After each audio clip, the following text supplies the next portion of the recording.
ಓಂ ಅಜ್ಞಾನತಿಮಿರಾಂಧಸ್ಯ ಜ್ಞಾನಾಂಜನಶಲಾಕಯ ಚಕ್ಷುರುನ್ಮಿಲಿತಂ ಯೇನ ತಸ್ಮೈ ಶ್ರೀ ಗುರವೇ ನಮಃ. ಗುರು ಬ್ರಹ್ಮ ಗುರುರ್ವಿಷ್ಣುಃ ಗುರುದೇವೋ ಮಹೇಶ್ವರಃ ಗುರು ಸಾಕ್ಷಾತ್ ಪರಬ್ರಹ್ಮ ತಸ್ಮೈ ಶ್ರೀ ಗುರವೇ ನಮಃ. ತಸ್ಮೈ ಶ್ರೀ ಗುರವೇ ನಮಃ. ರಾಮಾಯ ರಾಮಭದ್ರಾಯ ರಾಮಚಂದ್ರಾಯ ವೇದಸೇ ರಘುನಾಥಾಯ ನಾಥಾಯ ಸೀತಾಯ ಪತಯೇ ನಮಃ. ನಾವು ಶ್ರೀರಾಮಾಯಣದ ಯುದ್ಧಕಾಂಡದ ಮಧ್ಯಭಾಗದಲ್ಲಿ ಇದ್ದೀವಿ. ಯುದ್ಧ ಸ್ಟಾರ್ಟ್ ಆಗಿದೆ. ರಾವಣನ ಕಡೆಯ ಎಷ್ಟೋ ಜನ ಜೀವ ತೆತ್ತಿದ್ದಾರೆ ಯುದ್ಧದಲ್ಲಿ. ಈಗ ತನ್ನ ಪ್ರಿಯ ಅತ್ಯಂತ ಆಪ್ತ ಪ್ರಹಸ್ತನ ಸಾವು ನೀಲನ ಕೈಯಲ್ಲಿ ಆಗಿದ್ದು ರಾವಣನಿಗೆ ತಡ್ಕೊಳ್ಳಕ್ಕೆ ಆಗ್ಲಿಲ್ಲ. ಅವನು ತನ್ನ ತುಂಬಾ ಮಂತ್ರಿ ಒಂದೇ ಅಲ್ಲ, ಪ್ರಹಸ್ತ ರಾವಣನ ಜೊತೆಯಾಗಿ ಸದಾ ಇದ್ದು ತುಂಬಾ ರಾವಣನಿಗೆ ಪ್ರಿಯನಾಗಿರ್ತಾನೆ, ಆಪ್ತನಾಗಿರ್ತಾನೆ. ಆದ್ರಿಂದ ಅವನ ಸಾವು ರಾವಣನಿಗೆ ತುಂಬಾ ದುಃಖ ಉಂಟು ಮಾಡಿ ತಾನೇ ಯುದ್ಧಕ್ಕೆ ತನ್ನ ಸೈನ್ಯವನ್ನೆಲ್ಲ ಕರ್ಕೊಂಡು ಬಂದಿದ್ದಾನೆ. ರಾವಣ ತನ್ನ ಸೈನ್ಯದೊಡನೆ ಬಂದು ವಾನರ ಸೈನ್ಯದ ಮೇಲೆ ಎರಗ್ತಾನೆ. ಸುಗ್ರೀವನ ಜೊತೆ ಯುದ್ಧ ಮಾಡಿ ಸುಗ್ರೀವನನ್ನ ಮೂರ್ಛೆಗೊಳಿಸ್ತಾನೆ. ಹಾಗೆ ಬಂದ ಕೆಲವು ವಾನರರನ್ನ ರಾವಣ ಎಲ್ಲರನ್ನ ನಿವಾರಿಸಿಕೊಂಡು ಮುಂದೆ ಬರ್ತಾನೆ, ರಾಮ ಲಕ್ಷ್ಮಣರನ್ನು ಹುಡುಕೊಂಡು. ಆಗ ರಾಮ ರಾವಣನನ್ನ ಮೊದಲ ಬಾರಿಗೆ ಎದುರ್ಸೋಕೆ ಯುದ್ಧದಲ್ಲಿ ಸಿದ್ಧ ಆಗ್ತಾನೆ. ಆಗ ಲಕ್ಷ್ಮಣ ಮುಂದೆ ಬಂದು ನನಗೆ ಅವಕಾಶ ಕೊಡು ಅಂತ ಕೇಳಿದಾಗ ರಾಮ ಲಕ್ಷ್ಮಣನಿಗೆ ಪ್ರೀತಿಯಿಂದ ಹೇಳ್ತಾನೆ, ಇವನು ಸಾಮಾನ್ಯನಲ್ಲ, ತುಂಬಾ ಬಲ ಇದೆ ಅವನಿಗೆ, ದೇವತೆಗಳನ್ನು ಜಯಿಸ್ತಾನೆ ಅಂತ ಮಹಾವೀರ, ಜಾಗ್ರತೆಯಿಂದ ಯುದ್ಧ ಮಾಡು, ನಿನಗೆ ಒಳ್ಳೇದಾಗ್ಲಿ ಅಂತ ತಮ್ಮನಿಗೆ ರಾಮಚಂದ್ರ ಪ್ರಭು ಆಶೀರ್ವಾದ ಮಾಡ್ತಾನೆ. ಲಕ್ಷ್ಮಣ ಸಂತೋಷದಿಂದ ತನಗೆ ಸಿಕ್ಕ ರಾಮನ ಸೇವೆಗಾಗಿ ರಾಮನ ಪಾದದ ಧೂಳನ್ನ ತಲೆಯ ಮೇಲೆ ಧರಿಸಿ ರಾವಣನ ಜೊತೆ ಲಕ್ಷ್ಮಣ ಯುದ್ಧ ಮಾಡಕ್ಕೆ ಬರ್ತಾನೆ. ಇಷ್ಟು ನೆನ್ನೆ ನೋಡಿದ್ವಿ. ಈ ಮಧ್ಯದಲ್ಲಿ ಹನುಮಂತ ಮಧ್ಯ ಬಂದ್ಬಿಡ್ತಾನೆ. ವಾನರ ಸೈನ್ಯವನ್ನೆಲ್ಲ ರಾವಣ ಧ್ವಂಸ ಮಾಡಿದ್ನಲ್ಲ, ರಥದ ಮೇಲೆ ಕುತ್ಕೊಂಡು ಹನುಮಂತನಿಗೆ ಕೋಪ ಬರುತ್ತದು. ಬಂದು ಹೇಳ್ತಾನೆ, ನಿನಗೆ ಬ್ರಹ್ಮನ ವರದಿಂದ ಕೊಬ್ಬೋಗಿದ್ಯಾ, ನಿನ್ನ ವರದಲ್ಲಿ ನಾವು ವಾನರರು ಇಲ್ಲಪ್ಪ, ನೆನಪಿಸ್ತಾ ಇದ್ದೀನಿ ತಗೋ ಅಂತ ಹೇಳಿ ಮುಷ್ಟಿಯಿಂದ ಪ್ರಹಾರ ಮಾಡ್ತಾನೆ ಹನುಮಂತ. ಆಗ ರಾವಣ, ಓಹೋ ನಿನ್ನ ಬಲ ತೋರ್ಸಕ್ಕೆ ಬಂದಿದ್ಯಾ, ನೀನು ತೋರ್ಸಕ್ಕೂ ಮುಂಚೆ ನಾನು ನಿನ್ನನ್ನು ಕೊಂದಿರ್ತೀನಿ ನೋಡು ಅಂತಾನೆ. ಇಲ್ಲಿ ಒಂದು ಪಾಯಿಂಟ್ ಅನ್ನ ನಾವು ಅಬ್ಸರ್ವ್ ಮಾಡ್ಬೇಕು. ರಾವಣ ರಥದಲ್ಲಿ ಕೂತು ಬಿಲ್ಲು ಬಾಣಗಳನ್ನೆಲ್ಲ ಹಿಡ್ಕೊಂಡು ಕತ್ತಿ ಗುರಾಣಿ ಎಲ್ಲ ಹಿಡ್ಕೊಂಡು ಬರ್ತಾ ಇದ್ದಾನೆ. ಪಾಪ ಹನುಮನ ಹತ್ರ ಏನೂ ಇಲ್ಲ. ಅವನಿಗೆ ಸರಿಸಾಟಿ ರಾಮ ಲಕ್ಷ್ಮಣರು ಯುದ್ಧದಲ್ಲಿ. ಆದರೆ ಹನುಮನ ಭಕ್ತಿ, ರಾಮನ ಸೇವೆ ಮಾಡಬೇಕು ಅನ್ನೋ ಒಂದು ಇದರಲ್ಲಿ ಮುಷ್ಟಿಯಿಂದ ಮಾತ್ರ ಪ್ರಹಾರ ಮಾಡ್ತಾ ಇದ್ದಾನೆ ಹನುಮಂತ. ಅದಕ್ಕೆ ಹನುಮಂತ ಕೇಳ್ತಿದ್ದಾನೆ, ಯಾಕಪ್ಪ ನಿನಗ್ ಮರ್ತೋಯ್ತಾ, ನಾನು ಅಕ್ಷಯ ಕುಮಾರನನ್ನು ಕೊಂದಿದ್ ನಿಂಗ್ ಮರ್ತೋಯ್ತಾ ಅಂತಾನೆ. ರಾವಣನಿಗೆ ಎಲ್ಲಿದ್ದ ಕೋಪ ಬಂದ್ಬಿಡುತ್ತೆ. ಕೋಪದಿಂದ ಮಾರುತಿಗೆ ಬಲವಾಗಿ ಹೊಡಿತಾನೆ. ಕೆಲವು ಕ್ಷಣ ಮಾರುತಿಯೇ ಸ್ತಬ್ಧನಾಗೋಗ್ತಾನಂತೆ. ಚೇತರಿಸ್ಕೊಂಡು ತನ್ನ ವಜ್ರ ಮುಷ್ಟಿಯಿಂದ ರಾಕ್ಷಸ ಇದನ್ನು ಸಹಿಸ್ಕೋ ಅಂತ ಬಲವಾಗಿ ಹನುಮಂತ ಪ್ರಹಾರ ಮಾಡ್ತಾನೆ. ರಾವಣ ಅವನನ್ನ ಹೊಗಳ್ತಾನಂತೆ, ಬಲೇ ಬಲೆ ಆಂಜನೇಯ, ಚೆನ್ನಾಗಿ ಹೊಡೆದೆ, ಬಹಳ ಶೌರ್ಯ ಪರಾಕ್ರಮಿ ನಿಂದು, ಪರಾಕ್ರಮ ನಿಂದು, ನಿನ್ನನ್ನು ಹೊಗಳಲೇಬೇಕು ಅಂತಾನಂತೆ. ಆದ್ರೆ ಅದನ್ನ ಕೇಳಿ ಹನುಮಂತನಿಗೆ ದುಃಖ ಆಯ್ತಂತೆ. ಛೇ, ನಾನು ಇವನ್ ಮೇಲೆ ಪ್ರಹಾರ ಮಾಡಿದ್ರೆ ಇವ್ನು ನನಗ್ ಪ್ರಶಂಸೆ ಮಾಡ್ತಿದ್ದಾನೆ ಅಂದ್ರೆ ನಾನು ಕೊಟ್ಟ ಏಟಿಂದ ಇವನಿಗೆ ಸಾವು ಬರ್ಲಿಲ್ಲ, ನನ್ನ ಬಲಕ್ಕೆ ಧಿಕ್ಕಾರ ಅಂತ ಹನುಮಂತ ಅನ್ಕೋತಾನಂತೆ. ರಾವಣನಿಗೆ ತುಂಬಾ ಇನ್ನೂ ಕೋಪ ಬರುತ್ತೆ. ಆಗ ಹನುಮಂತನ ಎದೆಗೆ ಬಂದು ಗುದ್ದುತ್ತಾನೆ. ಆಮೇಲೆ ಅಲ್ಲಿಂದ ಹೊರಟು ಬಿಡ್ತಾನೆ ನೀಲ ಇರೋ ಕಡೆಗೆ. ಯಾಕಂದ್ರೆ ನೀಲ ತಾನೇ ಅವನ ಪ್ರಹಸ್ತನನ್ನ ಕೊಂದಿದ್ದು. ಅವನ ಜೊತೆ ಯುದ್ಧ ಮಾಡಕ್ಕೆ ಹನುಮಂತನನ್ನ ಬಿಟ್ಟು ಅಲ್ಲಿ ಹೋಗ್ತಾನೆ. ನೀಲ ಮತ್ತು ಆ ರಾವಣ ಮತ್ತು ಇವನು ಯಾರು ಇಂದ್ರಜಿತ್ ಅವರ ಮಧ್ಯೆ ಯುದ್ಧ ಆಗತ್ತೆ. ನೀಲ ರಾವಣನ ಧ್ವಜಕ್ಕೆ ಅಟ್ಯಾಕ್ ಮಾಡ್ತಾನೆ.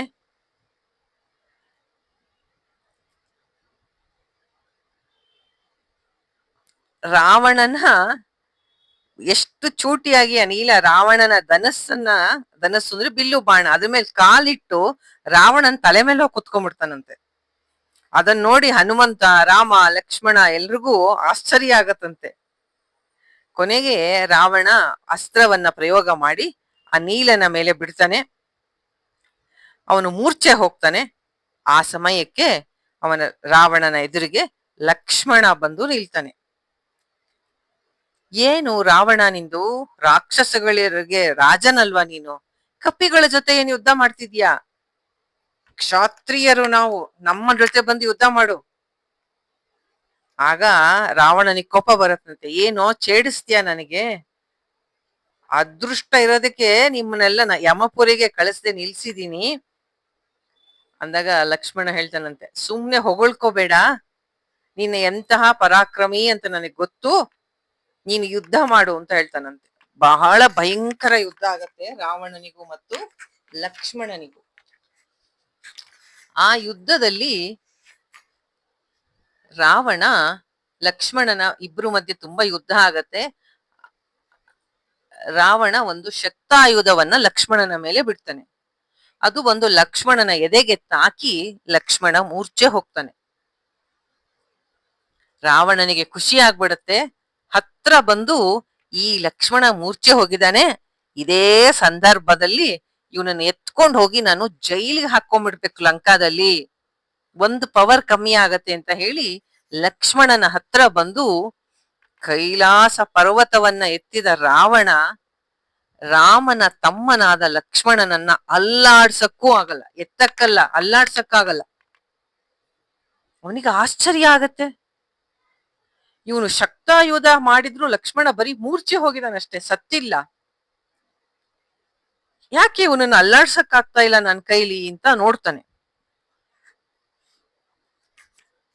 ವಾಲ್ಮೀಕಿಗಳು ಬರೀತಾರೆ, ರಾಮ, ಲಕ್ಷ್ಮಣ, ಭರತ, ಶತ್ರುಘ್ನ ನಾರಾಯಣನ ಅಂಶದಿಂದ 4 ಅಂಶಗಳಾಗಿ ಹುಟ್ಟಿದಂಥವ್ರು.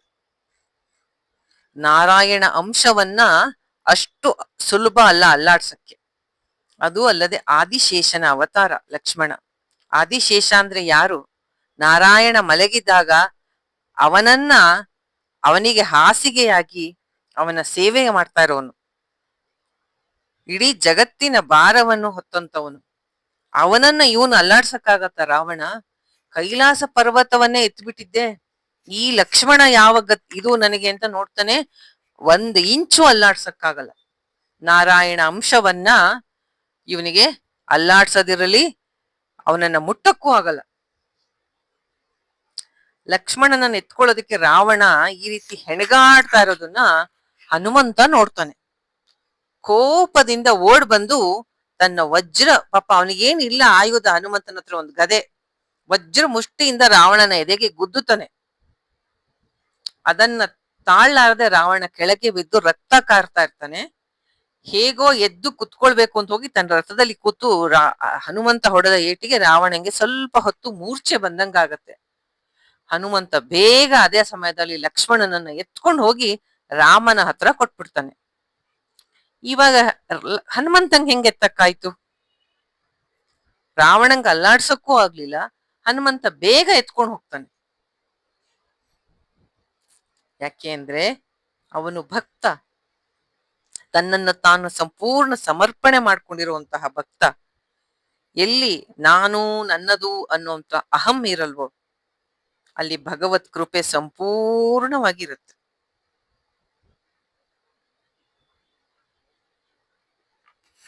ಹನುಮಂತ ಎತ್ಕೊಂಡು ಹೋಗಿ ಲಕ್ಷ್ಮಣನನ್ನ ರಾಮನ್ ಕೈಲಿ ಕೊಡ್ತಾನೆ. ಆ ರಾವಣನ ಬಾಣದ ಶಕ್ತಿ ಕುಗ್ಗೋಗಿ ಲಕ್ಷ್ಮಣ ಮೊದಲಿನಂತೆ ಆಗಿ ಎಚ್ಚರಗೊಳ್ತಾನೆ.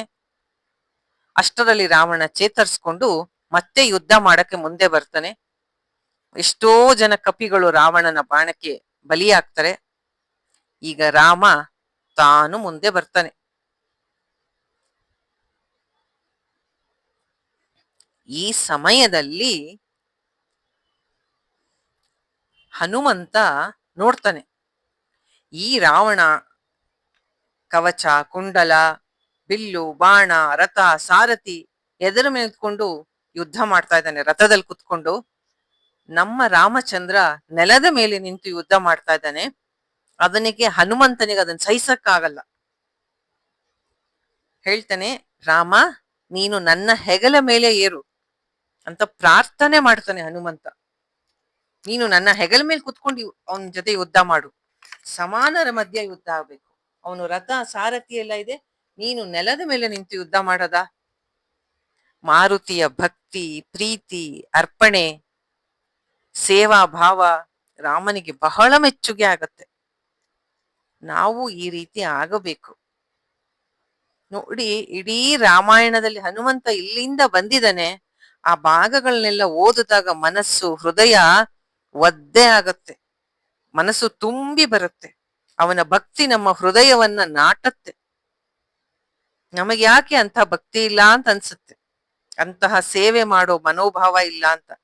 ಎಲ್ಲ ಮಾಡಿ ನಾನು ಏನೂ ಮಾಡಿಲ್ಲ ಅಂತ ನಿಂತ್ಕೋತಾನೆ. ತನ್ನ ಕೈಲಿ ಏನಾಗುತ್ತೋ ಎಲ್ಲೆಲ್ಲಿ ಬಂದು ಅಲ್ಲಿ ಮುಷ್ಟಿ ಯುದ್ಧ ಮಾಡೋದು. ಅಪ್ಪ, ಹನುಮಂತನಿಗೆ ಹನುಮಂತನೇ ಸಾಟಿ. ರಾಮನಿಗೆ ಬಹಳ ಪ್ರೀತಿಯಿಂದ ಅವನನ್ನ ಕೊಂಡಾಡ್ತಾನೆ. ಇಡೀ ರಾಮಾಯಣದಲ್ಲಿ ರಾಮ ತುಂಬಾ ಮೆಚ್ಚುವಂತಹ ಒಂದು ಪಾತ್ರ ಹನುಮಂತ, ಇನ್ನೊಂದು ಲಕ್ಷ್ಮಣ. ಅವಾಗೆ ಹಿಂದೆ ಇದ್ರಲ್ಲಿ ನೋಡಿದ್ವಲ್ಲ, ನಾಗಪಾಶ ಹಾಕಿದಾಗ ಏನ್ ಹೇಳ್ತಾನೆ ರಾಮ, ಜಗತ್ತಿನಲ್ಲಿ ಹುಡುಕಿದ್ರೆ ಇನ್ನೊಂದು ಸೀತೆ ಸಿಗ್ಬೋದು, ಆದ್ರೆ ಲಕ್ಷ್ಮಣ ಸಿಗಲ್ಲ ಅಂತ. ಲಕ್ಷ್ಮಣನಿಗೆ ಮೂರ್ಛೆ ಹೋಗಿರ್ತಾನೆ, ಅವನಿಗೆ ಎಚ್ಚರ ಆಗಲ್ಲ, ಕೇಳಿಲ್ಲ ಆ ಮಾತನ್ನ. ಮೊದಲನೇದಾಗಿ ಹೃದಯ ತುಂಬಿ ರಾಮ ಹೊಗಳದು ಹನುಮಂತನನ್ನ, ಮಾರುತಿಯನ್ನ. ಎರಡನೇದಾಗಿ ಲಕ್ಷ್ಮಣನನ್ನ. ಈಗ ಬಂದು ನನ್ ಮೇಲ್ ನಿಂತ್ಕೋ, ಯುದ್ಧ ಮಾಡು, ನೀನ್ ಯಾಕೆ ಅವನು ರಥದಲ್ಲಿ ಕೂತಿದ್ದಾನೆ, ನೀನು ಕೆಳಗೆ ನಿಂತು ಯುದ್ಧ ಮಾಡ್ತೀಯಾ ಅಂತ. ಎಂತಹ ಸ್ವಾಮಿ ಭಕ್ತಿ! ಎಲ್ಲಿ ಅವಕಾಶ ಇರುತ್ತೋ ಅಲ್ಲಿ ನಮ್ಮ ಮಾರುತಿ ಸೇವೆಗೆ ಸಿದ್ಧನಾಗಿರ್ತಾನೆ. ರಾಮನನ್ನ ಎತ್ಕೋತಾನೆ ತನ್ನ ಹೆಗಲ ಮೇಲೆ. ಆ ಭಕ್ತಿಗೆ ರಾಮ ಮೆಚ್ಚಿ ಹಾಗೇ ಮಾಡ್ತಾನೆ. ಭಕ್ತ ಪರಾಧೀನ ಭಗವಂತ ತನ್ನ ಭಕ್ತನಿಗೆ ಅವನ ಇಷ್ಟ ಪೂರೈಸೋಕ್ಕೋಸ್ಕರ ಮಾರುತಿಯ ಹೆಗಲನೇರಿ ನಿಂತು ಯುದ್ಧ ಮಾಡ್ತಾನೆ. ಈಗ ನರೇಂದ್ರನಾದ ರಾಮಚಂದ್ರನಿಗೂ ರಾಕ್ಷಸೇಂದ್ರನಾದ ರಾವಣನಿಗೂ ಯುದ್ಧ ಆರಂಭ ಆಯಿತು.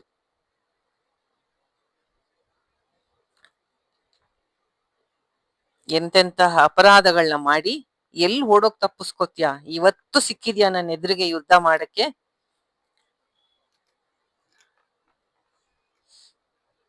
ನಿನ್ನಗೆ ಎಲ್ಲಿಗೆ ಹೋದರೂ ನೀನು ತಪ್ಪಿಸ್ಕೊಳ್ಳಾರೆ. ನೀನು ಕಳಿಸಿದ ಕರ ದೂಷಣ ಎಲ್ಲರನ್ನ ಹೇಗೆ ನಾಶ ಮಾಡಿದೀನಿ ಅನ್ನೋದನ್ನ ಈಗ ಯುದ್ಧ ಮಾಡಿ ನಿನಗ್ ತೋರಿಸ್ತೀನಿ ನೋಡು ಅಂತ ರಾಮ ಹೇಳ್ತಾನೆ. ರಾವಣನಿಗೆ ತುಂಬಾ ಕೋಪ ಬಂದ್ಬಿಡುತ್ತೆ. ರಾವಣ ಏನ್ ಮಾಡ್ತಾನೆ, ಬಾಣಗಳನ್ನ ಬಿಟ್ಟು, ಅಲ್ಲ, ಎದುರಿಗೆ ನಿಂತಾಗ ರಾಮನಿಗೆ ತಾನೇ ಹೊಡಿಬೇಕು.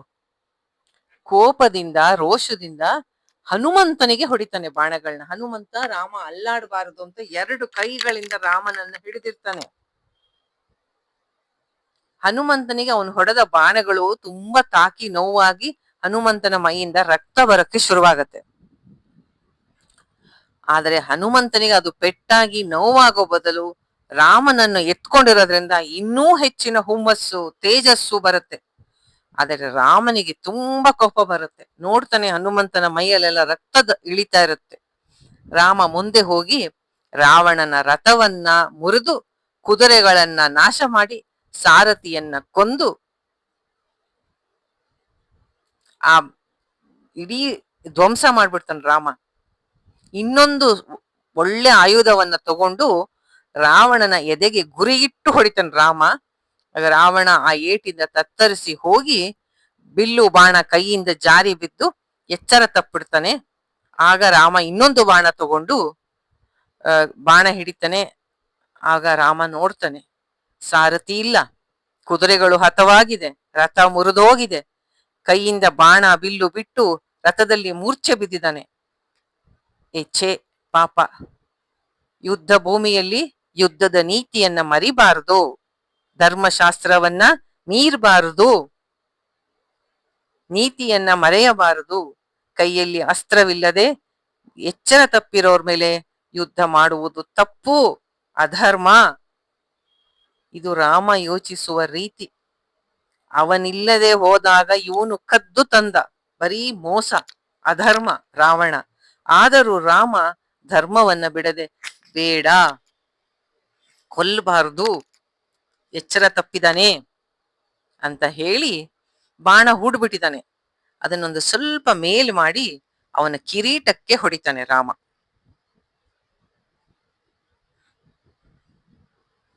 ನೀನು ಎಷ್ಟೋ ಅಪರಾಧ ಮಾಡಿದ್ರು ಅದನ್ನೆಲ್ಲ ಮನಸ್ಸಿಗೆ ಹಾಕೊಳ್ಳದೆ ನಿನ್ನನ್ನು ಉಳಿಸಿದೀನಿ, ಇವತ್ತು ಬಹಳ ಸಾಕಾಗಿದೆ, ಹೋಗು ಮನೆಗೆ, ನಾಳೆ ಹೊಸ ರಥ ಹೊಸ ಧನಸ್ಸನ್ನು ಇಟ್ಕೊಂಡು ಮತ್ತೆ ಯುದ್ಧಕ್ ಬಾ, ನಿನ್ ಪರಾಕ್ರಮ ನೋಡ್ತೀನಿ ಅಂತ ರಾಮ ಹೇಳಿಬಿಡ್ತಾನೆ.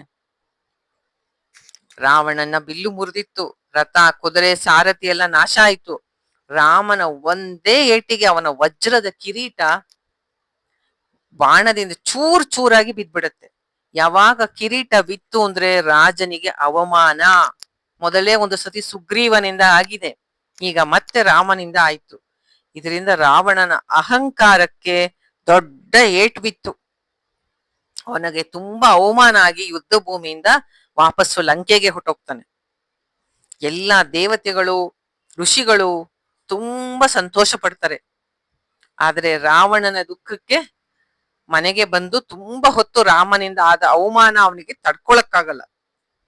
ಎಷ್ಟು ದರ್ಪದಿಂದ ಹೇಳ್ದ, ವಿಶ್ರಾಂತಿ ತಗೊಂಡು ನಾಳೆ ಹೊಸ ರಥ ಹೊಸ ಧನಸ್ಸು ಇಟ್ಕೊಂಡು ಯುದ್ಧಕ್ ಬಾ ಅಂತ ಅಂದ್ಬಿಟ್ನಲ್ಲ ರಾಮ. ತುಂಬಾ ಅವಮಾನ ಆಗತ್ತೆ. ರಾಮನ ಮಾತನ್ನ ಮತ್ತೆ ಮತ್ತೆ ನಾಪಿಸ್ಕೊಂಡು ದುಃಖ ಪಡ್ತಾ ಇರ್ತಾನೆ. ಸಿಂಹಾಸನದ ಮೇಲೆ ಕುತ್ಕೊಂಡು ಒಬ್ನೇ ಯೋಚಿಸ್ತಾನೆ. ತನ್ನ ಅಳಿದ ಉಳಿದ ಸೈನ್ಯದ ಮುಂದೆ ಮಾತಾಡ್ತಾನೆ. ಇವತ್ ರಣರಂಗದಲ್ಲಿ ನಾನ್ ಹೆಂಗೆ ಸೋತ್ ಹೋದೆ ನೋಡುದ್ರಾ? ಈ ಅವಮಾನ ಎಲ್ಲ ನೆನ್ಸ್ಕೊಂಡ್ರೆ ನಾನು ಎಷ್ಟೊಂದ್ ತಪಸ್ ಮಾಡಿದ್ನಲ್ಲ, ಎಲ್ಲ ವ್ಯರ್ಥ ಆಗೋಯ್ತು.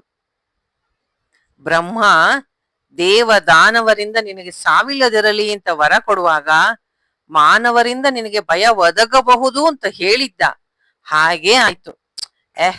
ಮನುಷ್ಯರು ಏನ್ ಮಾಡ್ತಾರೆ ಅಂತ ನಾನು ಉದಾಸೀನ ಮಾಡ್ಬಿಟ್ಟೆ. ಹಿಂದೆ ಇಕ್ಷ್ವಾಕು ವಂಶದಲ್ಲಿ ಅನರಣ್ಯನೆಂಬ ಒಬ್ಬ ರಾಜ ಇದ್ದ. ಅವನ್ ನನಗೆ ಹೇಳಿದ್ದ, ಮುಂದೆ ನನ್ನ ವಂಶದಲ್ಲಿ ಒಬ್ಬ ಪರಾಕ್ರಮಿ ಹುಟ್ಟತಾನೆ, ಅವನು ನಿನ್ನ ಸಮಸ್ತ ಪರಿವಾರವನ್ನ ನಾಶ ಮಾಡ್ತಾನೆ ಎಂದಿದ್ದ. ಅವನೇ ಈ ರಾಮ ಇರ್ಬೇಕು. ಇಲ್ಲಿ ನಾವು ಒಂದು ಘಟನೆಯನ್ನ ನಾಪಿಸ್ಕೋಬೇಕು. ರಾವಣ ಬ್ರಹ್ಮನಿಂದ ತಪಸ್ಸು ಪಡೆದು ಜಗತ್ತಿಗೆ ಬಹಳ ಕಂಟಕವನ್ನ ಉಪಟಳವನ್ನ ಮಾಡ್ತಾ ಇದ್ದಾಗ ಬ್ರಹ್ಮನ ಹತ್ರ ಹೋದ ದೇವತೆಗಳು, ಎಂತಹ ವರವನ್ನ ಕೊಟ್ಬಿಟ್ಟಿದ್ಯಾ? ದೇವತೆಗಳು ಬ್ರಹ್ಮನನ್ನ ಪ್ರಾರ್ಥನೆ ಮಾಡ್ತಾರೆ, ಈ ರಾವಣನ ಉಪಟಳ ಬಹಳ ಆಗಿದೆ ಅಂತ. ಆಗ ಎಲ್ಲರೂ ವಿಷ್ಣುವನ್ನ ಪ್ರಾರ್ಥನೆ ಮಾಡಿದಾಗ, ನಾನು ಮಾನವನಾಗಿ ಜನಿಸಿ ಅವನಿಗೆ ಸರಿಯಾದ ರಾವಣನ ವಧೆಯನ್ನು ಮಾಡ್ತೀನಿ ಅಂತ ಹೇಳಿರ್ತಾನೆ.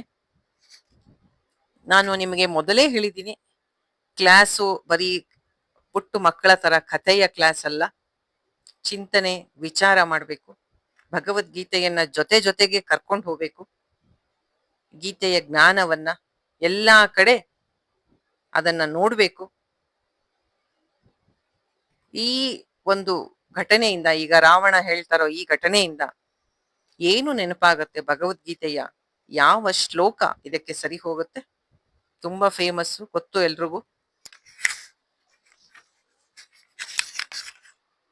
ಧರ್ಮಸ್ಯ ಗ್ಲಾನಿರ್ಭವತಿ ಭಾರತ ಅಭ್ಯುತ್ಥಾನಾಂ ಅಧರ್ಮಸ್ಯ ತದಾತ್ಮಾನಾಂ ಸೃಜಾಮ್ಯಹಂ. ಪರಿತ್ರಾಣಾಯ ಸಾಧೂನಾಂ ವಿನಾಶಾಯ ಚ ದುಷ್ಕೃತಾಂ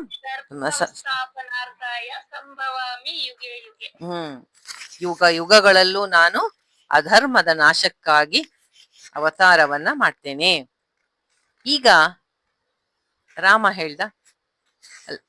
ಹೇಳ್ದ, ಅನರಣ್ಯ ಎಂಬ ರಾಜ ನನಗೆ ಶಾಪ ಕೊಟ್ಟಿದ್ದ. ಆ ಇಕ್ಷ್ವಾಕು ವಂಶದ ರಾಜ ಈ ರಾಮನೇ ಇರಬಹುದಾ?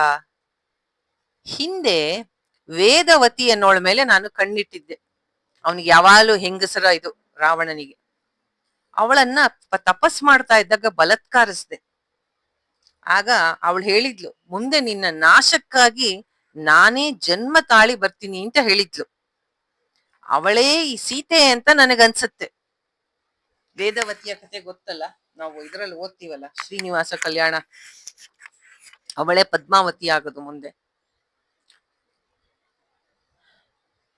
ಅವಳು ತಪಸ್ ಮಾಡ್ತಾ ಇರ್ತಾಳೆ, ನಾರಾಯಣನೇ ಪತಿಯಾಗ್ಬೇಕು ಅಂತ. ಈ ರಾವಣ ಅವಳನ್ನ ಹಿಂಸೆ ಮಾಡಕ್ ಹೋಗ್ತಾನೆ. ಆಗ ಅವಳು ಅವನಿಗೆ ಹೇಳ್ತಾಳೆ, ನಿನ್ನ ಜನ್ಮಕ್ಕೆ ನಾನೇ ಶತ್ರು ಆಗ್ತೀನಿ ಅಂತ ಹೇಳಿ ಈ ಸೀತೆನೇ ಅವಳಿರ್ಬೋದು. ಅಥವಾ ಹಿಂದೆ ಪಾರ್ವತಿ ಶಾಪ ಕೊಟ್ಟಿದ್ದಾಳೆ ನಂಗೆ, ನಂದಿ ಶಾಪ ಕೊಟ್ಟಿದ್ದಾನೆ, ಅಥವಾ ಪುಂಜಿಕಸ್ಥಲಿಯನ್ನು ಅಪ್ಸರೆ ಶಾಪ ಕೊಟ್ಟಿದ್ದಾಳೆ. ಬೇರೆ ಬೇರೆ ಸಂದರ್ಭಗಳು ಇವರೆಲ್ಲರೂ ಶಾಪ ಕೊಟ್ಟಿದ್ರು. ಈಗ ಅದೆಲ್ಲ ಫಲಿಸ್ತಾ ಇದೆ ಅಂತ ನಂಗೆ ಅನಿಸ್ತಾ ಇದೆ ಅಂತ ತನ್ನ ನೋವನ್ನ ಹೇಳ್ಕೊಂಡು, ಆಗಿದ್ದಾಯ್ತು ಬಿಡಿ, ಈಗ ನೀವೆಲ್ಲ ಸೇರಿ ಲಂಕೆಯನ್ನ ರಕ್ಷಣೆ ಮಾಡಿ. ಈಗ ಒಂದು ಮುಖ್ಯ ತುರ್ತು ಪರಿಸ್ಥಿತಿ ಆಗ್ಬಿಟ್ಟಿದೆ. ನಿಮಗೆಲ್ಲ ಒಂದು ದೊಡ್ಡ ಜವಾಬ್ದಾರಿ ಇದೆ. ಏನು? ನನ್ನ ತಮ್ಮ ಕುಂಭಕರ್ಣನನ್ನ ಎಬ್ಬಿಸ್ಬೇಕೀಗ. ಕೇವಲ 9 ದಿನಗಳ ಹಿಂದೆ ರಾಜ್ಯಸಭೆಯಲ್ಲಿದ್ದಾಗ ಕುಂಭಕರ್ಣ ಎದ್ದಿದ್ದ. ಈಗ ಪುನಃ ನಿದ್ರೆಗೆ ಹೋಗಿದ್ದಾನೆ. ಬ್ರಹ್ಮನ ಶಾಪದಿಂದ ಅವನು 1 ಸಲ ಮಲಗಿದ್ರೆ 6 ತಿಂಗಳು ಏಳಲ್ಲ. ಆಮೇಲೆ 1 ದಿನ ಹೇಳ್ತಾನೆ, ತುಂಬಾ ತಿಂತಾನೆ, ಮತ್ ಮಲ್ಕೋತಾನೆ.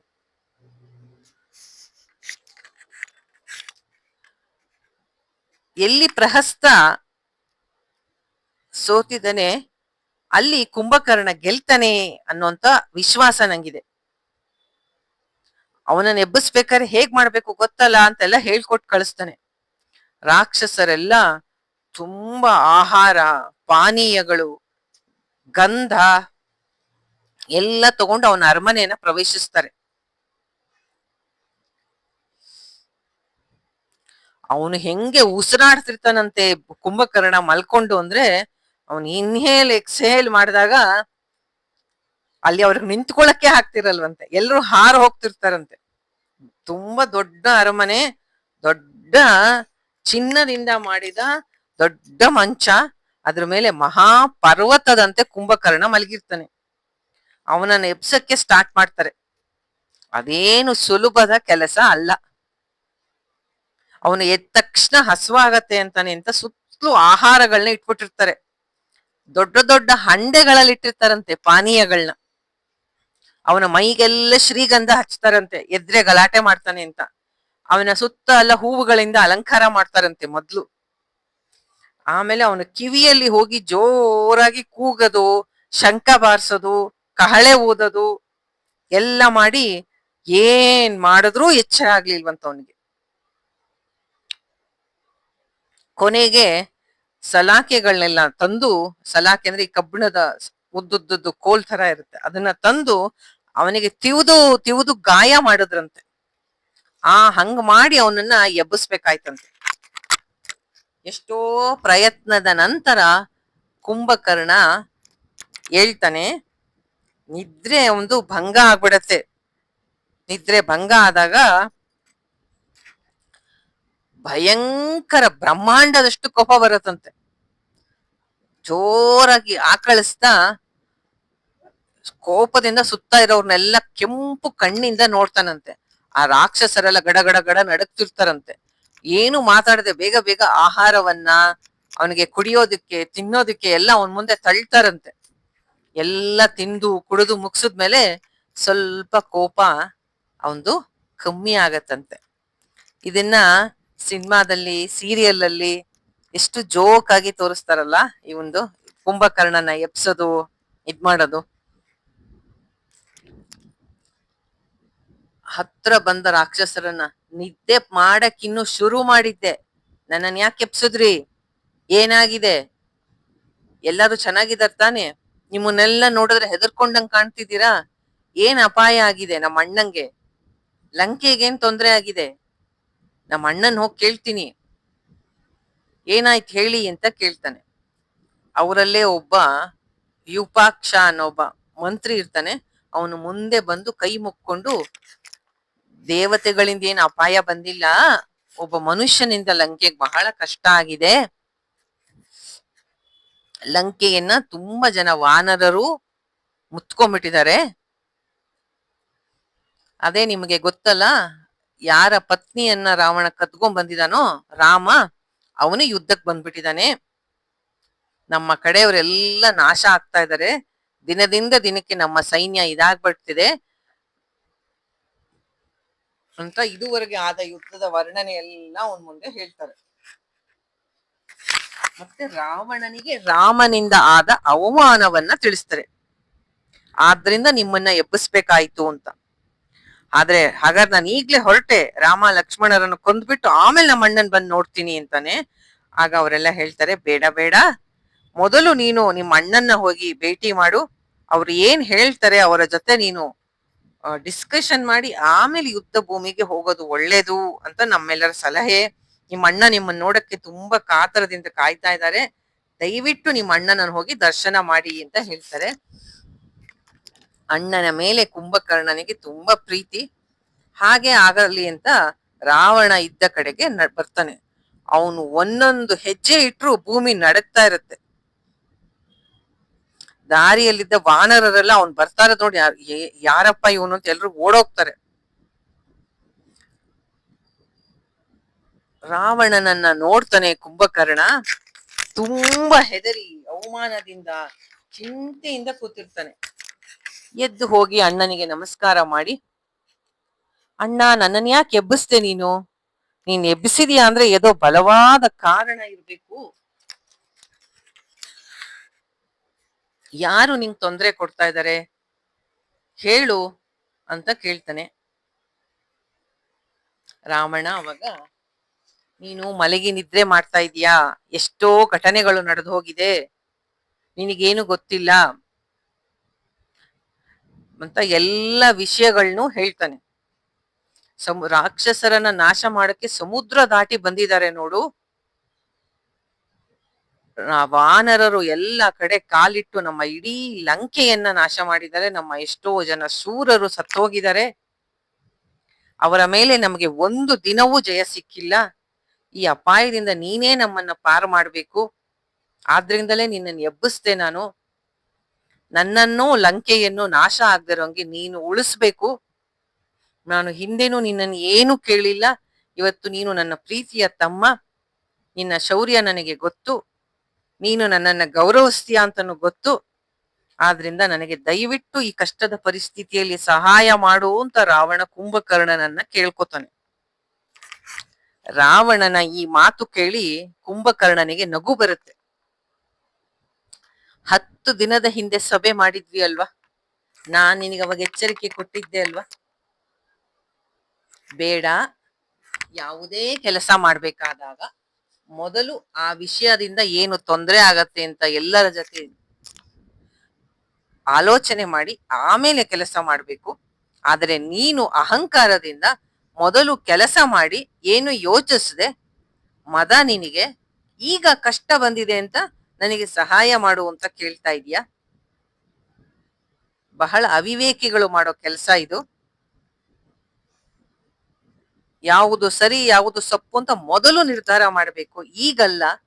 ಈಗ ರಾಜ್ಯಕ್ಕೂ ನಿನಗೂ ಅಪಾಯ ಬಂದಿದೆ. ನಾನು ಅವತ್ತೇ ಹೇಳಿದೆ ನಿಂಗೆ 10 ದಿನದ ಹಿಂದೆ,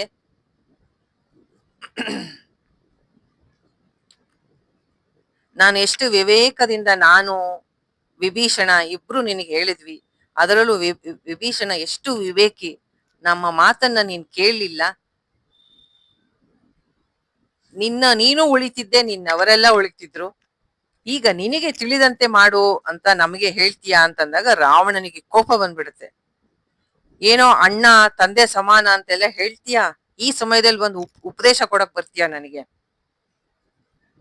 ಏನೋ ನನಗೆ ಸೀತೆಯ ಮೇಲೆ ಆಸೆ ಆಯ್ತು, ನಾನು ಗೆಲ್ತೀನಿ ಅನ್ನೋ ಭ್ರಮೆ ಆಯ್ತು, ದುರಹಂಕಾರ ಇರಬಹುದು, ಈಗ ಅದೆಲ್ಲ ಚರ್ಚೆ ಮಾಡಿ ಅಂತ ಪ್ರಯೋಜನ? ಕೆಲವ್ರು ಹೀಗೆ ಇರ್ತಾರಲ್ವಾ, ತಪ್ಪು ಮಾಡ್ತಾರೆ, ಆಮೇಲೆ ತಪ್ಪು ಮಾಡಿದ್ದನ್ನ ಇನ್ನೊಬ್ರ ಹತ್ರ ಸಹಾಯಕ್ಕೆ ಹೋಗ್ತಾರೆ. ನೋಡು ನೀನ್ ಅವತ್ ಹಂಗ್ ಮಾಡ್ಬಾರ್ದಾಗಿತ್ತು ಅಂದ್ರೆ, ಏನೋ ಮಾಡ್ಬಿಟ್ಟೆ, ಏನಾಯ್ತು ಇವಾಗ ಅಂದ್ರೆ, ಅದೇ ಹೇಳ್ತಾರಲ್ಲ ಕನ್ನಡದಲ್ಲಿ, ಬಿದ್ರು ಮೀಸೆ ಮಣ್ಣಾಗ್ಲಿಲ್ಲ ಅಂತ. ಆತರ ಈ ರಾವಣ, ಏನೋ ನನಗೆ ಕಾಮ, ಏನೋ ನನಗೆ ಭ್ರಮೆ, ದುರಹಂಕಾರ, ಕೆಲವು ಘಟನೆಗಳು ನಡೀತಪ್ಪ, ಈ ಕ್ಷಣದಲ್ಲಿ ಯುದ್ಧದ ಸಮಯದಲ್ಲಿ ಅದೆಲ್ಲ ಚರ್ಚೆ ಮಾಡೋ ಟೈಮ್ ಇದು? ನಿನಗ್ ನನ್ ಮೇಲೆ ಪ್ರೀತಿ ಇದ್ರೆ ಹೋಗಿ ಯುದ್ಧ ಮಾಡು, ನನಗೆ ಬುದ್ಧಿ ಹೇಳಕ್ ಬರ್ಬೇಡ ಅಂತ ತಮ್ಮಂಗ್ ಬಂದ್ಬಿಡ್ತಾನೆ.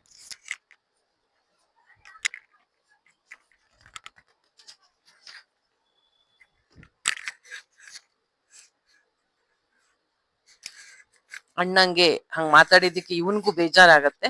ಅವನ್ ಹೇಳ್ತಾನೆ, ಇಷ್ಟೊಂದ್ ಯಾಕೆ ಕೋಪ ಮಾಡ್ಕೋತೀಯ, ಸಮಾಧಾನ ಮಾಡ್ಕೋ, ನೀನು ನಿರಾಶೆ ಆಗ್ಬೇಡ, ನಿನಗೆ ನಿನ್ ಮೇಲೆ ಪ್ರೀತಿಯಿಂದ 4 ಒಳ್ಳೆ ಮಾತು ಹೇಳಿದೆ ಅಷ್ಟೇ, ನಾನು ಈಗ ಹೋಗ್ತೀನಿ ಯುದ್ಧ ಮಾಡೋದಕ್ಕೆ, ನೀನ್ ನನ್ ಕಳಿಸಿದ್ರೆ ನಾನು ಖಂಡಿತ ಹೋಗ್ತೀನಿ.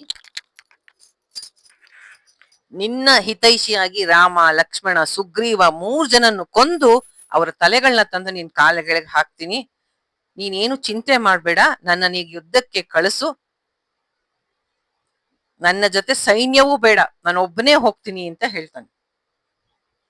ಈಗ ನೀನ್ ಯಾವ ಚಿಂತೆ ಮಾಡದೆ ಅಂತಃಪುರಕ್ಕೆ ಹೋಗಿ ಆರಾಮಾಗಿ ರೆಸ್ಟ್ ಮಾಡು, ಚೆನ್ನಾಗಿ ಮದ್ಯಪಾನ ಮಾಡು, ನಿನ್ನ ರಾಣಿಯೊಂದಿಗೆ ಸುಖವಾಗಿರು, ನಾನು ಯುದ್ಧ ಮಾಡ್ತೀನಿ ಅಂತ ಹೇಳಿ ಕುಂಭಕರ್ಣ ರಾವಣನಿಗೆ ಧೈರ್ಯ ಕೊಟ್ಟು, ಕುಂಭಕರ್ಣ ತನ್ನ ತ್ರಿಶೂಲ ಹಿಡ್ಕೊಂಡು ಹೋಗ್ತಾನೆ. ಅವನೇನೋ ಹೇಳ್ತಾನೆ ಸೈನ್ಯ ಬೇಡ ಅಂತ, ಆದ್ರೆ ಒಬ್ಬನೇ ಹೋಗಿ ಮಾಡೋ ಕೆಲ್ಸ ಅಲ್ಲ ಅಂತ, ಜೊತೆಗೆ ಸೈನ್ಯ ಇರಲಿ ಅಂತ ಆ ರಾವಣ ಅವನಿಗೆ ಜೊತೆಗೆ ಸೈನ್ಯವನ್ನ ಕಳಿಸ್ತಾನೆ. ಜೊತೆಗೆ ತನ್ನ ಕತ್ತಲ್ಲಿದ್ದ ಅಮೂಲ್ಯವಾದ ರತ್ನದ ಹಾರವನ್ನ ಕುಂಭಕರ್ಣನಿಗೆ ಹಾಕ್ತಾನೆ. ಇನ್ನು ಅನೇಕ ಮುತ್ತಿನ ಸರ ಅದು ಇದು ಎಲ್ಲ ಯುದ್ಧ ಮಾಡೋನಿಗೆ ಹಾಕಿ ಕಳಿಸಿ ತಮ್ಮನನ್ನ ಅಪ್ಕೊಂಡು ಅವನಿಗೆ ಹರಸ್ತಾನೆ. ಹೋಗ್ಬಿಟ್ ಬಾ, ವಿಜಯಶಾಲಿ ಆಗು ಅಂತ ಹೇಳ್ತಾನೆ. ರಾವಣನ ಸೈನ್ಯ ಕುಂಭಕರ್ಣನ ಹಿಂದೆ ಹೊರಡತ್ತೆ, ದೊಡ್ಡ ಸೈನ್ಯ. ಕುಂಭಕರ್ಣ ಈ ಕಪಿಗಳನ್ನ ನಾನು ದೀಪದ ಹುಳುಗಳಂತೆ ಸುಟ್ಟ ಒಂದ್ ನಿಮಿಷಕ್ಕೆ ಹೊಸಕ ಹಾಕ್ಬಿಡ್ತೀನಿ ಅಂತ ಹೇಳಿ ಬರ್ತಾನೆ. ಇವ್ರುಗಳೆಲ್ಲ ನನಗ್ ಬೇಡ, ಆ ರಾಮ ಎಲ್ಲಿದ್ದಾನೆ ತೋರಿಸಿ, ಅವನೊಬ್ಬನನ್ನ ನಾಶ ಮಾಡಿದ್ರೆ ಯುದ್ಧ ಗೆದ್ದಂಗೆ ಅಂತ ಅನ್ಕೊಂಡು ಅವನ್ ಬರ್ತಾನೆ.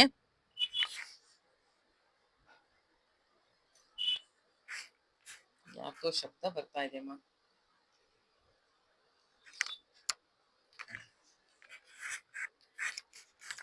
ಅವನು ಬಂದ ತಕ್ಷಣ ನೋಡ್ತಾನೆ, ಅವನ ಎದುರಿಗೆ ಅಗಾಧವಾದ ವಾನರ ಸೈನ್ಯ ಇರುತ್ತೆ. ವಾನರರೆಲ್ಲ ಕುಂಭಕರ್ಣನ ನೋಡಿ ಹೆದರಿಕೆ ಆಗ್ಬಿಟ್ಟು, ಯಾರು ಇವನು ಇಷ್ಟು ಎತ್ತರ ಹಿಂಗಿದನಲ್ಲ ಅಂತ ಓಡೋಗ್ಬಿಡ್ತಾರೆ ಎಲ್ರು. ಕೆಲವು ವಾನರರಂತೂ ಮೂರ್ಛೆ ಬಿದ್ಬಿಡ್ತಾರೆ. ತ್ರಿಶೂಲ ಹಿಡಿದು ಯಮನ ತರ ಬರ್ತಾ ಇರ್ತಾನೆ. ರಾಮ ನೋಡ್ತಾನೆ, ಇದೇನ್ ಸೈನ್ಯದಲ್ಲಿ ಎಲ್ರಿಗೂ ಈ ತರ ಗಾಬರಿ ಆಗಿದೆ ಅಂತ ಹೇಳಿ, ಇಷ್ಟೊಂದು ತ್ರಿಶೂಲ ಹಿಡ್ಕೊಂಡು ಇಂತ ಮಹಾಕಾಯ ಬರ್ತಾ ಇರೋನು ಯಾರು ಅಂತ ನೋಡ್ತಾನೆ. ವಿಭೀಷಣನ್ ಕೇಳ್ತಾನೆ, ಯಾರಿವನು ಅಂತ. ಆ ಇಷ್ಟು ಭಯಂಕರವಾಗಿದಾನಲ್ಲ ನೋಡಕ್ಕೆ ಅಂತ. ಆಗ ವಿಭೀಷಣ ಹೇಳ್ತಾನೆ, ಇವನು ವಿಶ್ರವಸ್ವಿನ ಮಗ, ರಾವಣನ ತಂಬ ಕುಂಭಕರ್ಣ. ಗಾತ್ರ ಅಷ್ಟೇ ಅಲ್ಲ, ಶೌರ್ಯನೂ ಇವನಿಗೆ ಸಮಾನ ಯಾರು ಇಲ್ಲ. ಇವನಿಗೆ ಕಾಲ ರುದ್ರ ಅಂತಾನೆ ಅಂತಾರೆ.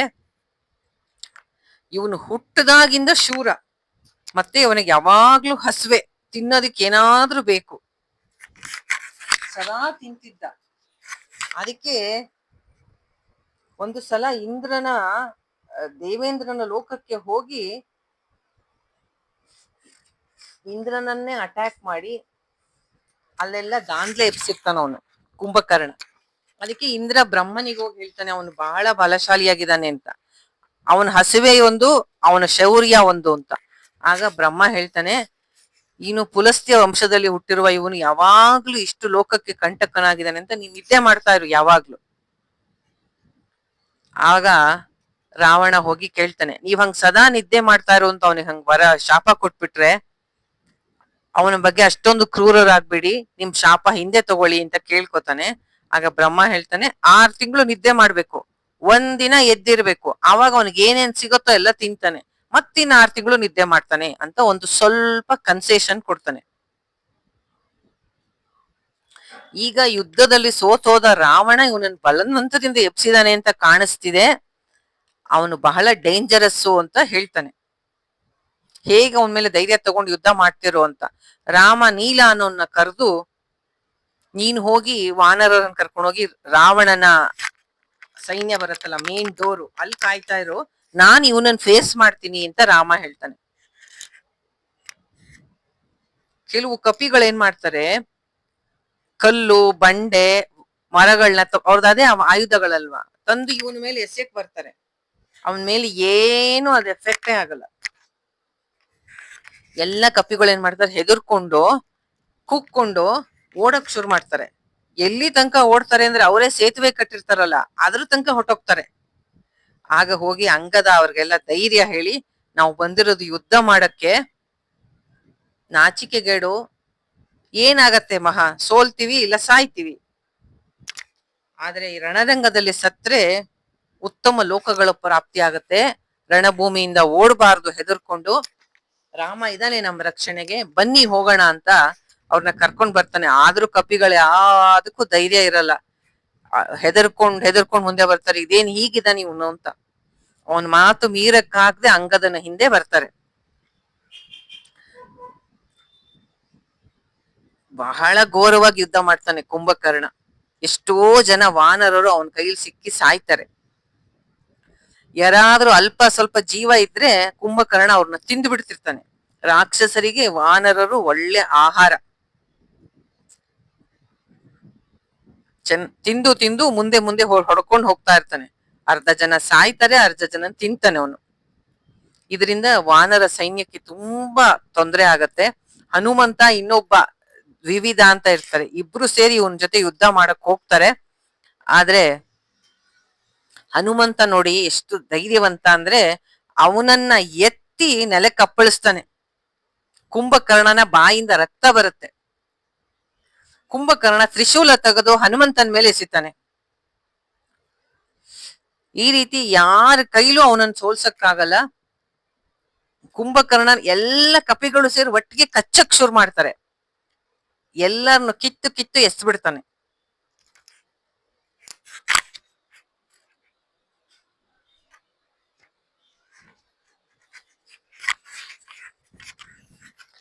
ಯುದ್ಧ ಮಾಡ್ತಾ ಸುಗ್ರೀವನ ಜೊತೆ ಯುದ್ಧ ಮಾಡ್ತಾನೆ ಕುಂಭಕರ್ಣ. ಸುಗ್ರೀವನಿಗೆ ಅವನಿಂದ ಏಟ್ ಬಿದ್ಬಿಟ್ಟು ಮೂರ್ಛೆ ಹೋಗ್ತಾನೆ. ಕುಂಭಕರ್ಣ ಏನ್ ಮಾಡ್ತಾನೆ, ಸುಗ್ರೀವನನ್ನು ಎತ್ಕೊಂಡು ಲಂಕೆ ಒಳಗೆ ಹೊಟ್ಟೋಗ್ತಾನೆ. ಇವರೆಲ್ಲ ಇಲ್ಲಿ ಏನಾಯ್ತೋ ಸುಗ್ರೀವಂಗೆ ಅಂತ ಯೋಚಿಸ್ತಾ ಇರ್ತಾರೆ. ರಾಮ, ಲಕ್ಷ್ಮಣ, ಹನುಮಂತ ಎಲ್ಲ. ಅರ್ಧ ದಾರಿಲಿ ಹೋಗ್ತಾ ಅವನಿಗೆ ಎಚ್ಚರ ಆಗತ್ತೆ. ಅವನ್ ಇದ್ದಕ್ಕಿದ್ದಂಗೆ ಓ ಕುಂಭಕರ್ಣನ ಮೇಲಿದ್ದೀನಿ ನಾನು ಅಂತ ಗೊತ್ತಾಗತ್ತೆ. ಅವನಿಗೆ ಬಲವಾಗಿ ಕಿವಿ ಮೂಗು ಎಲ್ಲ ಕಚ್ಬಿಟ್ಟು ಸುಗ್ರೀವ ಚಕ್ಕ ಅಂತ ಆಕಾಶಕ್ಕೆ ಹಾರ್ಬಿಡ್ತಾನೆ. ಹಾರಿ ಓಡ್ ಬಂದು ರಾಮನ್ ಸೈನ್ಯವನ್ನ ಸೇರ್ಕೋತಾನೆ. ಎಷ್ಟು ಜನನ್ ಕೊಂದ್ನೋ, ಎಷ್ಟು ಜನನ್ ತಿಂದ್ನೋ ಅವನಿಗೆ ಲೆಕ್ಕ ಇರ್ಲಿಲ್ಲ ಕುಂಭಕರ್ಣನಿಗೆ. ಈಗ ಲಕ್ಷ್ಮಣ ಅವನನ್ನು ಫೇಸ್ ಮಾಡ್ತಾನೆ. ಲಕ್ಷ್ಮಣ ಎಷ್ಟೇ ಬಾಣಗಳನ್ನ ಬಿಟ್ರು ಅವನು ಬಲೆ ಬಲೆ ಲಕ್ಷ್ಮಣ ನಿನ್ನ ಶೌರ್ಯಕ್ಕೆ ಅಂತಾನೆ. ಇಂದ್ರನೇ ನನ್ ಮುಂದೆ ನಿಂತ್ಕೊಳ್ಳಲ್ಲ, ಆದ್ರೆ ನೀನ್ ದಾರಿ ಬಿಟ್ಬಿಡಪ್ಪ ನಂಗೆ ಲಕ್ಷ್ಮಣ, ನನ್ ರಾಮ ಯಾರು ಅವನ ಹತ್ರ ಹೋಗ್ಬೇಕು ಅಂತಾನೆ. ಹೌದೌದು ಅಂತ ಲಕ್ಷ್ಮಣ ವ್ಯಂಗ್ಯವಾಗಿ ಹೇಳಿ, ನೋಡು ಅಲ್ಲೇ ನಿಂತಿದ್ದಾನೆ ರಾಮ, ನಿನಗೆ ಕಾಯ್ತಿದ್ದಾನೆ ಹೋಗು ಅಂತಾನೆ. ರಾಮ ಮತ್ತು ಕುಂಭಕರ್ಣರ ಮಧ್ಯೆ ಭಯಂಕರ ಯುದ್ಧ ಆಗತ್ತೆ. ಭಯಂಕರ ಯುದ್ಧ.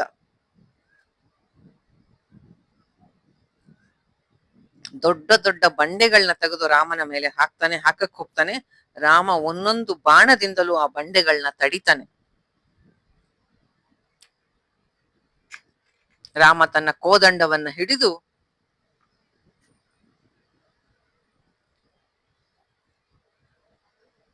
ಕುಂಭಕರ್ಣನಿಗೆ ಬಲವಾಗಿ ಹೊಡಿತಾನೆ. ಅವನು ಕೆಳಗೆ ಬೀಳ್ತಾನೆ. ಆಗ ಅಣ್ಣ ಅಲ್ವಾ ವಿಭೀಷಣ ಓಡಿ ಬರ್ತಾನೆ.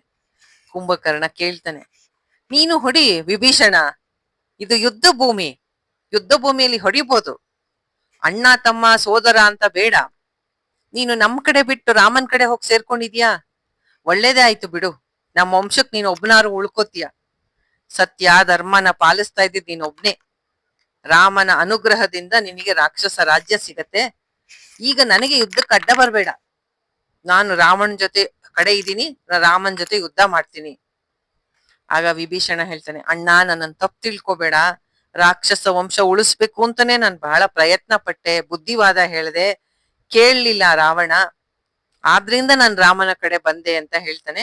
ಕುಂಭಕರ್ಣ ಸರಿ ನನಗೆ ಜಾಗ ಬಿಡು ಅಂತ ಹೇಳಿ ರಾಮ ಮತ್ತು ಕುಂಭಕರ್ಣರ ಮಧ್ಯೆ ಮತ್ತೆ ಯುದ್ಧ ಆಗತ್ತೆ. ರಾಮ ಹೇಳ್ತಾನೆ, ನೀನ್ ನನ್ನನ್ನೇ ಅಲ್ವಾ ಹುಡುಕ್ತಿದ್ದಿದ್ದು, ಸಿಕ್ಕಿದೀನಿ ನೋಡು ನಿನ್ ಮುಂದೆ, ನಡಿ ನನ್ನನ್ನು ಒಂದ್ಸತಿ ಸರಿಯಾಗಿ ನೋಡು, ಯುದ್ಧ ಮಾಡೋಣ ಅಂತಾನೆ. ಓ ನೀನೇನಾ ಖರ ಕಬಂದ ಎಲ್ಲರನ್ನು ಕೊಂದಿದ್ದು, ವಾಲಿಯನ್ನ ಕೊಂದಿದ್ ನೀನೇನಾ? ಓ ಅವ್ರನ್ನೆಲ್ಲ ಕೊಂದಿದ್ದಕ್ಕೆ ನನ್ನನ್ ಕೊಲ್ತೀಯ ಅನ್ಕೊಂಡ್ಬಿಟ್ಟಿಯಪ್ಪ ನೀನು? ಅಲ್ಲಪ್ಪ ಅಲ್ಲ, ನಾನು ಮಾರೀಚನೂ ಅಲ್ಲ, ನಾನು ಕುಂಭಕರ್ಣ. ನಿನ್ನ ಶೌರ್ಯ ತೋರಿಸು ಅಂತ ಹೇಳಿ ರಾಮ ಒಳ್ಳೆ ದಿವ್ಯ ಅಸ್ತ್ರಗಳನ್ನ ಅವನ ಮೇಲೆ ಪ್ರಯೋಗ ಮಾಡ್ತಾನೆ. ಎಲ್ಲಾ ಕಡೆಯಿಂದ ಅವನ ಒಂದು ಸತಿ ಕೈ ಕತ್ತರಿಸ್ತಾನೆ, ಒಂದ್ಸತಿ ಕಾಲ್ ಕತ್ತರಿಸ್ತಾನೆ. ನೋವಿನಿಂದ ಕುಂಭಕರ್ಣ ಕಿರ್ಚ್ಕೋತಾನೆ. ಮತ್ತೆ ಇನ್ನೊಂದು ಒಳ್ಳೆಯ ಅಸ್ತ್ರದಿಂದ ಕುಂಭಕರ್ಣನ ತಲೆಯನ್ನ ಕತ್ತರಿಸ್ತಾನೆ. ಕುಂಭಕರ್ಣ ಸತ್ತು ಅರ್ಧ ದೇಹ ಭೂಮಿಯಲ್ಲಿ, ಇನ್ನರ್ಧ ದೇಹ ಸಮುದ್ರದಲ್ಲಿ ಬೀಳುತ್ತೆ. ದೇವತೆಗಳಿಗೆ ಅತಿಯಾಗಿ ಬಾಧಿಸಿದ ರಾವಣ ಮತ್ತು ಅವನ ತಮ್ಮ ಕುಂಭಕರ್ಣ ಈಗ ರಾವಣನ ಏಕಮಾತ್ರ ಆಶಾಕಿರಣ ಆಗಿದ್ದ ಕುಂಭಕರ್ಣ ರಣರಂಗದಲ್ಲಿ ಸಾವನ್ನಪ್ತಾನೆ. ಎಲ್ಲಾ ಕಡೆ ಹಾಹಾಕಾರ ಆಗತ್ತೆ. ಸ್ವರ್ಗದಿಂದ ದೇವತೆಗಳು, ಗಂಧರ್ವರು, ಋಷಿಗಳು ಭಲೇ ಭಲೇ ಅಂತ ರಾಮನನ್ನ ಕೊಂಡಾಡ್ತಾರೆ. ಅವನು ಸತ್ತು ಬಿದ್ದಿದ್ದು ಕೇಳಿ ರಾಕ್ಷಸರ ಎದೆ ಒಡೆದು ಹೋಗುತ್ತೆ. ಈ ಕಡೆ ರಾಮ ನನ್ನ ಎಲ್ಲ ವಾನರರು ಸುತ್ತುವರೆದು ಸಂತೋಷದಿಂದ ನಲಿದಾಡ್ತಾರೆ. ಕುಂಭಕರ್ಣನ ವಧೆಯನ್ನ ರಾಮಚಂದ್ರ ಮಾಡ್ತಾನೆ.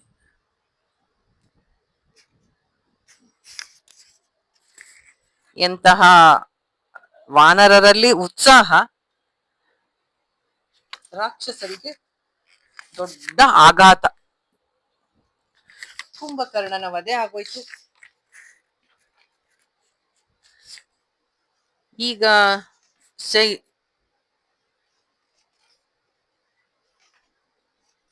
ಈ ರಾವಣನ ಆಸ್ಥಾನಕ್ಕೆ ದೂತರು ಓಡೋಡಿ ಬಂದ್ರು. ಮಾತಾಡಕ್ಕೆ ಬಾಯಲ್ಲಿ ಮಾತಿಲ್ಲ, ಸುಮ್ಮನೆ ಕಣ್ಣು ಮುಚ್ಕೊಂಡು ತಲೆ ಬಗ್ಗಿಸ್ಕೊಂಡು ನಿಂತ್ಕೊಂಡ್ರು. ಆಮೇಲೆ ಹೇಳಲೇಬೇಕಲ್ಲ, ಸಂತೋಷದ ಸುದ್ದಿ ಆದ್ರೆ ಬೇಗ ಹೇಳ್ಬಿಡ್ತಾರೆ, ದುಃಖದ ವಿಷಯ ಅಂದ್ರೆ ಮಹಾರಾಜ ಬೇರೆ ಕೋಪದಲ್ಲಿದ್ದಾನೆ, ಏನ್ ಅನ್ಕೋತಾನೋ ಅಂತ ತಲೆ ಬಗ್ಗಿಸ್ಕೊಂಡು ನಿಂತಿದ್ರು. ಮೊದಲು ಒಳ್ಳೆ ವಿಷಯ ಹೇಳೋಣ ಅಂತ, ಮಹಾಪ್ರಭು ನಿಮ್ಮ ತಮ್ಮ, ನಿಮ್ಮ ಸಹೋದರ ಕುಂಭಕರ್ಣ ಚಂಡ ಮಾರುತದ ಹಾಗೆ ವಾನರ ಸೈನ್ಯವನ್ನ ಅಲ್ಲೋಲ ಕಲ್ಲೋಲ ಮಾಡ್ಬಿಟ್ರು. ಎಷ್ಟೋ ಜನ ವಾನರರನ್ನ ಭಕ್ಷಿಸ್ಬಿಟ್ರು. ವೈರಿ ಸೈನ್ಯದಲ್ಲಿ ಮಹಾಭಯ ಉಂಟಾಯ್ತು. ಎಷ್ಟೋ ಜನ ಅವನ ಕಾಲ ಕೆಳಗೆ ಸಿಕ್ಕಿ ನುಜ್ಜುಗುಜ್ಜಾದ್ರು. ಲಕ್ಷ್ಮಣ ಸ್ವಲ್ಪ ಹೊತ್ತು ಯುದ್ಧ ಮಾಡ್ದ, ಕೊನೆಗೆ ನೇರವಾಗಿ ರಾಮನ್ನ ಎದುರಿಸ್ದ ಅಂದಾಗ ರಾವಣ ಸಂತೋಷದಿಂದ ಸಂಭ್ರಮ ಪಡ್ತಾ, ಹಾ ಹೇಳಿ ಹೇಳಿ ದೂತರೆ, ಯಾಕೆ ಸುಮ್ನಾದ್ರಿ? ನಂಗ್ ಗೊತ್ತಿತ್ತು ನಮ್ ತಮ್ಮ ಶತ್ರುಗಳ ಮಣ್ಮುಕ್ಕಿಸ್ತಾನೆ ಅಂತ. ಅವನ್ ಹೆಂಗ್ ಕೊಂದ ರಾಮನ್ನ? ತ್ರಿಶೂಲದಿಂದ ಕೊಂದೋ ಅಥವಾ ಬರೀ ಕೈಯಿಂದ ಕೊಂದ್ ಹಾಕ್ಬಿಟ್ನೋ ಅಂತ ಕೇಳದ್ನಂತೆ. ಆಗ ದೂತ ಗಡಗಡ ನಡಕ್ತಾ ಇದ್ದಂತೆ. ರಾಜ ಮುಂದೇನಂತನೋ ಅಂತ ಹಿಂಜರ್ಕೊಂಡು, ಮಹಾಪ್ರಭು ರಾಮ ಕುಂಭಕರ್ಣನ ನಡುವೆ ಯುದ್ಧ ಆಯ್ತು, ತುಂಬಾ ದೊಡ್ಡ ಯುದ್ಧ ಆಯ್ತು. ರಾಮ ಕುಂಭಕರ್ಣನ ಕೈ ಕಾಲುಗಳನ್ನು ಒಂದೊಂದಾಗಿ ಕತ್ತರಿಸಿ ಹಾಕಿ ಕೊನೆಗೆ ಅವನ ತಲೆಯನ್ನ ಕತ್ತರಿಸ್ಬಿಟ್ಟ. ಕುಂಭಕರ್ಣ ದೊಡ್ಡ ಮರದಂತೆ ಕೆಳಗಡೆ ಬಿದ್ದ ಅಂತ ಹೇಳಿದಾಗ ಹೇಳಿ ತಲೆ ಬಗ್ಗಿಸ್ಕೊಂಡು ನಿಂತ್ಕೊಂಡ್ಬಿಟ್ಟ ಅವನು. ಇದನ್ ಕೇಳಿದ ತಕ್ಷಣ ರಾವಣ ಮೂರ್ಛೆ ಹೋಗ್ಬಿಟ್ಟ. ಅವನ ದುಃಖಕ್ಕೆ ತಡ್ಕೊಳಕ್ ಆಗ್ತಾ ಇಲ್ಲ, ಅಂಥ ದುಃಖ. ಅವನ ಚಿಕ್ಕಪ್ಪನ ಸಾವು ಕೇಳಿ ರಾವಣನ ಮಕ್ಕಳು ದೇವಾಂತಕ, ನರಾಂತಕ, ತ್ರಿಶರಸು ಮತ್ತು ಅತಿಕಾಯ ಅನ್ನೋರು ತುಂಬಾ ಅಳ್ತಾರೆ. ಎಲ್ಲಾ ಮಹಾರಥಿಗಳು ದುಃಖದಲ್ಲಿ ಮುಳುಗೋಗ್ತಾರೆ. ಎಷ್ಟೋ ಹೊತ್ತಾದ್ಮೇಲೆ ಮೂರ್ಛೆಯಿಂದ ಎದ್ದ ರಾವಣ ತುಂಬಾ ಸಂಕಟ ಪಡ್ತಾನೆ. ಅಯ್ಯೋ ನನ್ನ ಸಹೋದರ, ನೀನ್ ಹೋಗ್ಬಿಟ್ಯಾ, ನೀನ್ ನನ್ನೊಬ್ಬನನ್ನೇ ಕಳಿಸು ಯುದ್ಧಕ್ಕೆ, ಎಲ್ರನ್ನು ಯಮಪುರಿಗಟ್ಟಿಸ್ತೀನಿ ಅಂದ್ಯಲ್ಲ, ರಾಕ್ಷಸ ಸಮುದಾಯಕ್ಕೆ ತುಂಬಾ ದೊಡ್ಡ ನಷ್ಟ ಆಯ್ತು, ನೀನೊಬ್ಬನೇ ಸ್ವರ್ಗ ಸೇರ್ಬಿಟ್ಯಾ, ನನಗಿದ್ದಿದ್ ನೀನೊಬ್ಬನ ಬೆಂಬಲ, ನಾನು ಯಾಕೆ ಬದುಕಿರ್ಲಿ, ನಿನ್ನಂತ ಮಹಾವೀರ ರಾಮನಂತ ಹುಲು ಮಾನವನಿಂದ ಸಾಯ್ಬೇಕಾಯ್ತಾ, ಇಂದ್ರನ ವಜ್ರಾಯುತಕ್ಕೂ ಜಗ್ಗಲ್ಲ ನೀನು, ರಾಮನ ಬಾಣಕ್ಕೆ ಹೆಂಗ್ ಬಲಿಯಾದೆ, ಇದು ನಂಬಕ್ಕೆ ಆಗ್ತಿಲ್ವಲ್ಲ, ನಿನ್ನ ಸಾವಿನಿಂದ ಆ ವಾನರರು ತುಂಬಾ ನಲ್ದಾಡ್ತಾ ಇದ್ದಾರೆ, ಇಲ್ಲ ಕುಂಭಕರ್ಣ, ನೀನ್ ಇಲ್ದೆ ನನ್ ರಾಜ್ಯ ಆಳಕ್ ಆಗಲ್ಲ, ಯುದ್ಧ ಮಾಡಕ್ ಆಗಲ್ಲ, ನನ್ ಬದುಕಿರಕ್ ಆಗಲ್ಲ, ಆದ್ರೆ ನನಗೆ ಸೇಡು ತೀರ್ಸ್ಕೋಬೇಕು ಅನಿಸ್ತಿದೆ, ನಾನು ಹಾಗೆ ಮಾಡದೆ ಸೇಡು ತೀರ್ಸ್ಕೊಳ್ದೆ ಹೋದ್ರೆ ಲೋಕ ನನ್ನನ್ನ ನಿಂದಿಸುತ್ತೆ, ಹೇಳಿ ಎನ್ನತ್ತೆ, ನಾನು ಯುದ್ಧದಲ್ಲಿ ಸತ್ತರೂ ಪರವಾಗಿಲ್ಲ, ಬೇಗ ಬಂದು ನಿನ್ನನ್ನು ಸೇರ್ತೀನಿ, ಈ ಯುದ್ಧವನ್ನು ಮಾತ್ರ ನಿಲ್ಸೋದಿಲ್ಲ, ದೇವತೆಗಳೆಲ್ಲ ನನ್ನನ್ನ ನೋಡಿ ನಗ್ತಾ ಇದ್ದಾರೆ ತಾನೆ. ರಾಮ ಮಹಾವೀರ ಅಂತ ವಿಭೀಷಣ ಹೇಳಿದ್ದು ನಿಜ ಆಯ್ತು ನೋಡು, ನಾನು ಮೂರ್ಖತನದಿಂದ ಅವನ ಮಾತು ಕೇಳದೆ ಹೋದೆ,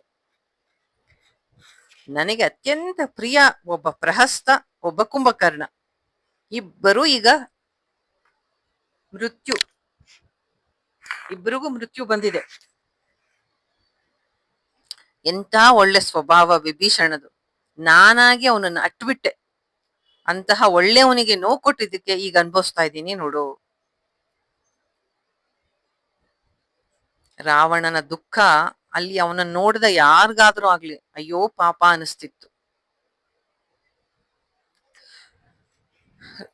ಕುಂಭಕರ್ಣನ ಸಾವನ್ನ ಅವನಿಗೆ ಡೈಜೆಸ್ಟ್ ಮಾಡ್ಕೊಳಕ್ಕೆ ಆಗ್ತಾ ಇಲ್ಲ. ಆಗ ರಾವಣನ ಮಕ್ಕಳೆಲ್ಲರೂ ಒಂದಾಗಿ ಬಂದು, ಅಪ್ಪ ಚಿಕ್ಕಪ್ಪ ಯುದ್ಧದಲ್ಲಿ ಸತ್ತಿದ್ದಾರೆ, ವೀರರಾದವರು ಯುದ್ಧದಲ್ಲಿ ಸತ್ತಾಗ ದುಃಖ ಪಡಬಾರ್ದು, ಇದು ನಿನಗೆ ಎಲ್ಲ ಗೊತ್ತಿರೋ ವಿಷಯ, ನಿನ್ನ ಹತ್ರ ಎಂತೆಂತ ಅಸ್ತ್ರಗಳಿದೆ, ಆಯುಧಗಳಿದೆ, ದಿವ್ಯ ರಥ ಇದೆ, ದುಃಖವನ್ನೆಲ್ಲ ಬದಿಗಿಟ್ಟು ರಾಮನನ್ನ ಕೊಲ್ಲೋದಕ್ಕೆ ರೆಡಿ ಆಗೋಣ, ಈಗ ನಮಗೆಲ್ಲ ನೀನು ಅಪ್ಪಣೆ ಕೊಡು, ಯುದ್ಧ ಭೂಮಿಗೆ ನಾವೆಲ್ಲ ಹೋಗ್ತೀವಿ. ರಾವಣನ ಮಕ್ಕಳುಗಳು ನಾನ್ ಹೋಗ್ತೀನಿ ಅಂತ ಅವರವರಲ್ಲೇ ಸ್ಪರ್ಧೆ ಅಂದ್ರೆ ಕಾಂಪಿಟೇಷನ್ ಮಾಡಿದ್ರು. ಎಲ್ಲರಿಗೂ ಮಹಾ ಮಾಯಾ ಯುದ್ಧ ಬರ್ತಿತ್ತು, ದೇವತೆಗಳನ್ನ ಸಹ ಎಷ್ಟೋ ಸತಿ ಯುದ್ಧಗಳಲ್ಲಿ ಸೋಲಿಸಿದವರು ಮಹಾವೀರರು ರಾವಣನ ಮಕ್ಕಳು. ಎಲ್ರು ಅದಕ್ಕೆ ರಾವಣನಿಗೆ ಅವರ ಉತ್ಸಾಹ ನೋಡಿ ಅವರ ಮೇಲೆ ವಾತ್ಸಲ್ಯ ಬಂತು. ಒಬ್ಬೊಬ್ಬರನ್ನು ಹತ್ರಕ್ಕೆ ಕರೆದು ಅವ್ರನ್ನ ಅಪ್ಕೊಂಡು ಅವ್ರಿಗೆ ಆಶೀರ್ವಾದ ಮಾಡಿ ರಣರಂಗಕ್ಕೆ ಕಳಿಸ್ತಾನೆ. ಮಕ್ಕಳ ರಕ್ಷಣೆಗಾಗಿ ಇಬ್ಬರು ಸೇನಾಧಿಪತಿಗಳನ್ನ ಕಳಿಸ್ತಾನೆ. ಮತ್ತೆ ಯುದ್ಧ ಶುರುವಾಯ್ತು. ಮತ್ತೆ ವಾನರರಿಗೆ ರಾಕ್ಷಸರಿಗೆ ಯುದ್ಧ ಶುರುವಾಯ್ತು. ಕುಂಭಕರ್ಣನ ಸಾವಿನಿಂದ ಹುಚ್ಚರಾಗಿದ್ದ ರಾಕ್ಷಸರು, ಕುಂಭಕರ್ಣನ ಸಾವಿನಿಂದ ಉತ್ಸಾಹಿಗಳಾಗಿದ್ದ ವಾನರರು, ಇಬ್ಬರ ನಡುವೆ ಮತ್ತೆ ಭಯಂಕರ ಯುದ್ಧ ಆಯ್ತು.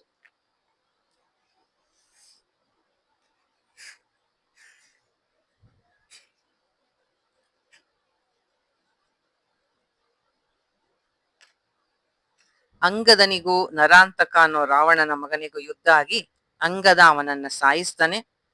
ರಾವಣನ ಸೇನಾಧಿಪತಿಯನ್ನ ಅವನನ್ನು ಸಹ ಅಂಗದನೇ ಸಾಯಿಸ್ತಾನೆ. ಅಂಗದನ ಬೆಂಬಲಕ್ಕೆ ಹನುಮಂತ ಬಂದು ನಿಂತ್ಕೋತಾನೆ. ಹನುಮಂತ ನೋಡಿ ಎಲ್ಲಾ ಜೊತೆಗೂ ಹನುಮಂತ ರಾವಣನ ಇನ್ನೊಬ್ಬ ಮಗ ತ್ರಿಶರಸು ಅನ್ನೋನ್ನ ಕೊಲ್ತಾನೆ.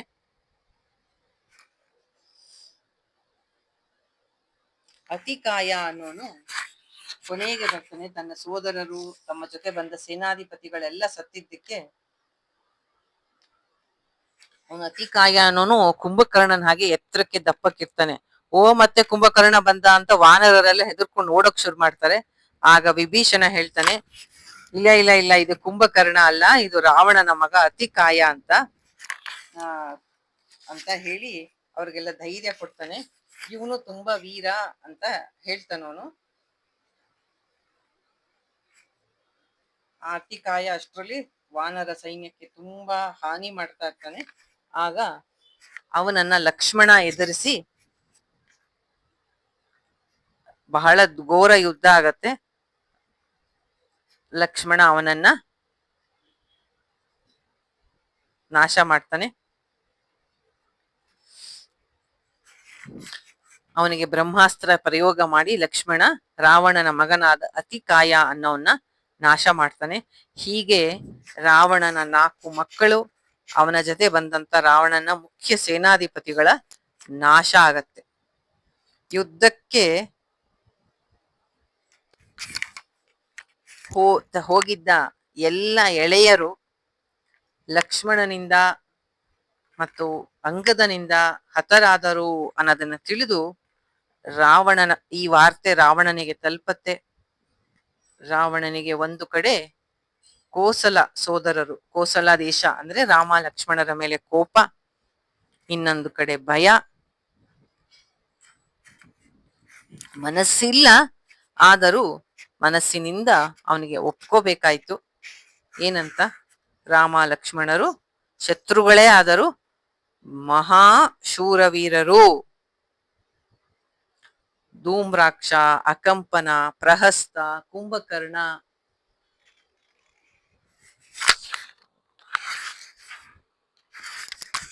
ಅಂತ ಮಹಾವೀರರನ್ನೆಲ್ಲ ಕೊಂದ್ರು ಅಂದ್ರೆ ಅವರೇನು ಸಾಮಾನ್ಯರೇ?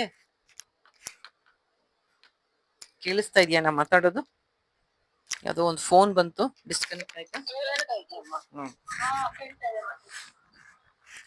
ಆದ್ರಿಂದ ಈ ವಾನರ ಸೈನ್ಯ ಆಗ್ಲಿ, ಈ ರಾಮ ಲಕ್ಷ್ಮಣರಾಗ್ಲಿ, ಮತ್ತೆ ಇಂದ್ರಜಿತುವಿನಿಂದ ನಾಗಪಾಶ ಬಿಡಿಸ್ಕೊಂಡ್ರಲ್ಲ, ಆಗ್ಲೇ ನಾ ತಿಳ್ಕೊಬೇಕಾಗಿತ್ತು ಇವ್ರು ಮಹಾಶೂರರು ಅಂತ. ಈ ಜನಗಳೆಲ್ಲ ಹೇಳೋದು ನಿಜ. ಈ ರಾಮ ಅನ್ನೋನು ಸಾಕ್ಷಾತ್ ನಾರಾಯಣನೇ.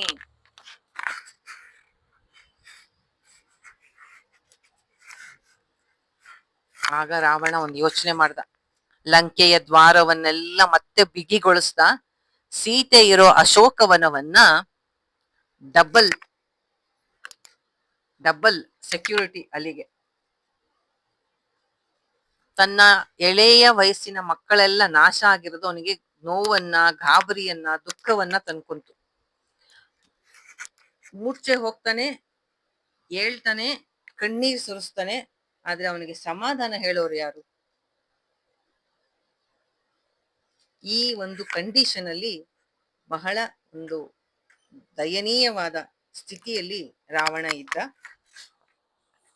ಈ ಒಂದು ಪರಿಸ್ಥಿತಿಯನ್ನ ರಾವಣ ತನಗೆ ತಾನೇ ತಂದುಕೊಂಡದ್ದು. ಈ ಮುಂದಿನ ಕಥೆಯಲ್ಲಿ, ರಾಮಾಯಣದಲ್ಲಿ ಮುಂದೆ, ಕಥೆಯಲ್ಲ ರಾಮಾಯಣದಲ್ಲಿ ಮುಂದೆ ಇಂದ್ರಜಿತು ಮತ್ತು ಲಕ್ಷ್ಮಣನ ಯುದ್ಧ ಆಗತ್ತೆ. ಅದು ನೋಡೋಣ ನಾಳೆ. ಆದ್ರೆ ಇವತ್ತು ನಾನು ಎಂಡ್ ಮಾಡೋದಕ್ಕೆ ಮುಂಚೆ ಇಷ್ಟು 5 ದಿನದಿಂದ ನಾವು ರಾಮಾಯಣದ ಒಂದು ಯುದ್ಧ ಕಾಂಡವನ್ನ ನೋಡ್ತಾ ಇದ್ದೀವಿ, ಅದರ ವಿಷಯವಾಗಿ ಕೇಳ್ತಾ ಇದ್ದೀವಿ. ಅದು ಸರಿ, ರಾಮಾಯಣ ವಾಲ್ಮೀಕಿಗಳು ಬರೆದದ್ದು. ಆ ವಾಲ್ಮೀಕಿ ರಾಮಾಯಣದಲ್ಲಿ ಏನಿದೆಯೋ ಯುದ್ಧ ಕಾಂಡದಲ್ಲಿ ಅದನ್ನ ನಾವು ಇಲ್ಲಿ ವಿಷಯಕ್ಕೆ ಚಿಂತನೆಗೆ ತಗೋತಾ ಇದ್ದೀವಿ. ಆದರೆ ಈ ಯುದ್ಧದಿಂದ ಅವ್ರು ಇವ್ರನ್ ಕೊಂದ್ರು, ಇವ್ರು ಅವ್ರನ್ ಕೊಂದ್ರು, ಆ ವಾನರರಿಗೆ ಹಂಗಾಯ್ತು, ಇವ್ರ ಕಡೆ ಹಿಂಗಾಯ್ತು, ಇದರಿಂದ ನಮಗೇನ್ ಪ್ರಯೋಜನ? ಯುದ್ಧ ಕಾಂಡದಿಂದ ನಮಗೆ ಯಾವ ರೀತಿಯ ಪ್ರಯೋಜನ? And not just our own desires, ill feelings, bad feelings about others, all those jealousy and all those things. All those are like internal rakshasas only that we need to fight continuously to improve ourselves. Very nice, Radhika. ಯಾವತ್ತೂ ಗೆಲ್ಲಲ್ಲ ಅಂತ ಅನ್ಸುತ್ತೆ. Very good, very good. ನಾವು ಧರ್ಮದಿಂದಾನೇ ಹೋಗ್ಬೇಕು, ಎಷ್ಟೇ ಶಕ್ತಿ ಇದ್ರೂನು ಜಗಳ ಆಡ್ಬಾರ್ದು ಅಂತ. ಇಂದ ನಾನು ಹೇಳ್ತಾನೆ ಇದೀನಿ, ಎಷ್ಟು ಜನ ಬುದ್ಧಿ ಹೇಳ್ತಾರೆ ಅವನಿಗೆ, ರಾವಣನಿಗೆ ಎಷ್ಟು ಜನ ಬುದ್ಧಿ ಹೇಳ್ತಾರೆ, ಆದ್ರೆ ಅವನ ಅಹಂಕಾರದಿಂದ ಎಂತ ಸ್ಥಿತಿ ತಂದ್ಕೊಂಡ ನೋಡಿ. ನನ್ನ ಪ್ರತಿಯೊಬ್ಬರ ಅವನ ಕಡೆಯವರ ನಾಶ ಆದಾಗ ಅದನ್ನ ಅದಕ್ಕೆ ಅಷ್ಟು ಡೀಟೇಲ್ ಆಗಿ ಹೇಳ್ತಾ ಇರೋದು, ಅವನಿಗೆ ಹೇಗೆ ನೋವು ಅನುಭವಿಸ್ತಾ ಇದ್ದಾನೆ ಅಂತ. ವಿನಾಶಕಾಲೇ ವಿಪರೀತ ಬುದ್ಧಿ ಅಂತಾರಲ್ಲ. ಈಗ ನಾನು ಏನ್ ಹೇಳ್ಬೇಕು ಅಂತ ಇದ್ದೀನಿ ಅಂದ್ರೆ, ಸರಿಯಾಗಿ ಕೇಳಿಸ್ಕೊಳ್ಳಿ. ಯುದ್ಧ ಕಾಂಡ ನಿಮಗೆಲ್ಲರಿಗೂ ಇಷ್ಟು ಡೀಟೇಲ್ ಆಗಿ ವಿಸ್ತೃತವಾಗಿ ನಾನು ಅವಾಗಿಂದ ಎಕ್ಸ್ಪ್ಲೇನ್ ಮಾಡ್ತಾ ಇರೋದು, ಒಬ್ಬೊಬ್ಬರನ್ನ ಕಳ್ಕೊಂಡ ರಾವಣನ ಗೋಳಾಟ, ಸಂಕಟ, ದುಃಖ ನಮ್ಮ ಮನಸ್ಸಿಗೆ ನಾಟೋ ಹಾಗೆ ಹೇಳ್ತಾ ಇರೋ ಕಾರಣ, ರಾಧಿಕಾ ಹೇಳ್ದ ಹಾಗೆ ಇದು ಹೊರಗಿನ ಯುದ್ಧ ಅಲ್ಲ, ನಿಮ್ಮ ಒಳಗಿನ ಯುದ್ಧ. ಒಳಗಿನ ಯುದ್ಧ ಇದು.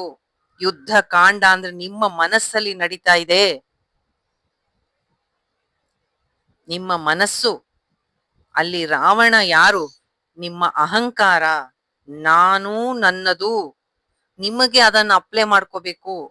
ಆ ಒಂದು ವೇದಾಂತದ ದೃಷ್ಟಿಯಿಂದ ನೋಡಕ್ಕೆ ಆಗದೆ ಹೋದ್ರು ಅದನ್ನ ಈ ರಾವಣನಿಂದ ರಾವಣನಂತೆ ನಾನು ಆಗ್ಬಾರ್ದು ಅಂತ ತಿಳ್ಕೊಂಡ್ರು ಎಷ್ಟೋ ಉತ್ತಮ. ನಿಮ್ಮ ಅಹಂಕಾರವೇ ರಾವಣ. ಎಲ್ಲರಲ್ಲೂ ಇದ್ದಾನೆ ನಾನು ನನ್ನದು ಅಂತ. ದಶಕಂಠ ಅಂದ್ರೆ ಏನು? 10 ತಲೆ ಅಂದ್ರೆ ಏನು? 5 ಜ್ಞಾನೇಂದ್ರಿಯ, 5 ಕರ್ಮೇಂದ್ರಿಯ. ಅದು ನಿಮಗೆ ನಿರಂತರವಾಗಿ ವಿಷಯಗಳನ್ನ ನೋಡೋದು, ಕೇಳೋದು, ರುಚಿ ನೋಡೋದು, ಮುಟ್ಟೋದು, ಪ್ರತಿಯೊಂದು ನಿಮಗೆ ವಿಷಯಗಳನ್ನ ತಂದು ತಂದು ತಂದು ಕೊಡ್ತಾ ಇದೆ. 10 ಜ್ಞಾನೇಂದ್ರಿಯ ಕರ್ಮೇಂದ್ರಿಯಗಳು ಫ್ಯೂಯಲ್ ತರ, ಅಗ್ನಿ ಇಂಧನದ ತರ ನಿಮ್ಮ ಅಹಂಕಾರವನ್ನ ಬೆಳೆಸ್ತಾ ಇದೆ. ಓ, ಅವ್ರು ನನ್ನನ್ನು ಹೊಗಳಿದ್ರು, ಇವ್ರು ನನಗೆ ಎತ್ತಿ ತಲೆ ಮೇಲೆ ಕುಡಿಸ್ಕೊಂಡ್ರು, ಇವ್ರು ಬೈದ್ರು. ದಯವಿಟ್ಟು ನಿಮ್ಮ ಒಳಗಡೆ ನೋಡಿ, ಹೊಕ್ಕಿ ರಾವಣ ಇದಾನೋ ರಾಮ ಇದಾನೋ ಅಂತ. ಇದನ್ನ ಅವತ್ತಿಂದ 2 ಗಂಟೆ ಇದೆ ಕ್ಲಾಸ್ ಮಾಡ್ತಾರೋ ಉದ್ದೇಶ ಯಾವ್ದೋ ತ್ರೇತಾಯುಗದಲ್ಲಿ ನಡೆದ ರಾಮ ರಾವಣರ ಯುದ್ಧಕ್ಕಲ್ಲ. ನಮ್ಮ ಮನಸ್ಸಿನಲ್ಲಿ ನಾವು ಎಂದೂ ರಾವಣನನ್ನ ಹೇಳ್ದಿರೋ ಹಾಗೆ. ರಾಮ ಅಂದ್ರೆ ಆತ್ಮ, ಸಚ್ಚಿದಾನಂದ ಸ್ವರೂಪ ಆತ್ಮ. ನೀವೇ ನಿಮ್ಮ ಒಳ ಹೊರಗೂ ತುಂಬಿರ್ತಕ್ಕಂತಹದು. ಯಾವಾಗ ಸೀತೆ ಅಂದ್ರೆ ನಿಮ್ಮ ಮನಸ್ಸು ಅಥವಾ ಬುದ್ಧಿ, ಯಾವಾಗ ಅದು ಆತ್ಮವನ್ನ ನೋಡ್ತಾ ಇದೆಯೋ, ಆತ್ಮದಲ್ಲೇ ನೆಲೆ ನಿಂತಿದೆಯೋ, ಆಗ ಅದು ಸುರಕ್ಷಿತವಾಗಿರತ್ತೆ. ಯಾವಾಗ ಅದು ಹೊರಗಡೆಯ ವಿಷಯಗಳಿಗೆ, ಮಾಯಾ ಜಿಂಕೆಯನ್ನು ಅವಳ ನೋಡಿದ ಹಾಗೆ ನಿಮ್ಮ ಮನಸ್ಸು ಹೊರಗಿನ ವಿಷಯಗಳ ಕಡೆ ಹೋಯ್ತು, ರಾವಣ ಕಾದಿದಾನೆ. ಈ ಯುದ್ಧವನ್ನೆಲ್ಲ ಇಷ್ಟು ಇದಾಗಿ ಹೇಳ್ತಾ ಇರೋದು ಕಾರಣ ಏನು ಅಂದ್ರೆ, ರಾಮ ರಾವಣರ ಯುದ್ಧ ಅಂದ್ರೆ ಜ್ಞಾನ ಅಜ್ಞಾನಕ್ಕೆ ನಡೀತಾ ಇರೋ ಯುದ್ಧ, ಧರ್ಮ ಅಧರ್ಮಕ್ಕೆ, ಆತ್ಮ ಅನಾತ್ಮಕ್ಕೆ ನಡೀತಾ ಇರೋ ಯುದ್ಧ, ಇರುಳ ವಿರುದ್ಧ ಹಗಲಿನ ಯುದ್ಧ. ರಾಮನನ್ನ ಗೆಲ್ಲಿಸ್ತಿರೋ ರಾವಣನನ್ನ ಗೆಲ್ಲಿಸ್ತಿರೋ ಅದು ನಿಮಗೆ ಸೇರಿದ್ದು.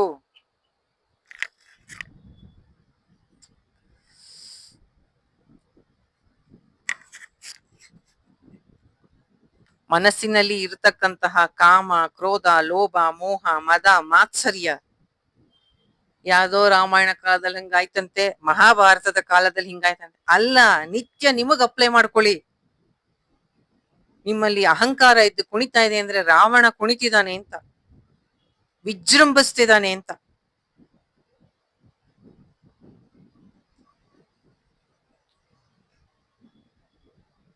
ಹನುಮಂತ ಅಂದ್ರೆ ನಿಮ್ಮ ಪ್ರಾಣ ಶಕ್ತಿ.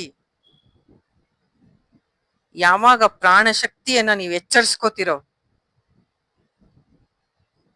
ಆಗ ಮನಸ್ಸು, ಸೀತೆ ಮನಸ್ಸು ಅಂದ್ರೆ ಜೀವಾತ್ಮ, ಸೀತೆ ಅಂದ್ರೆ ಜೀವಾತ್ಮದ ಸಂಕೇತ, ಅದು ಪರಮಾತ್ಮದ ಕಡೆ ತಿರುಗ್ಬೇಕು.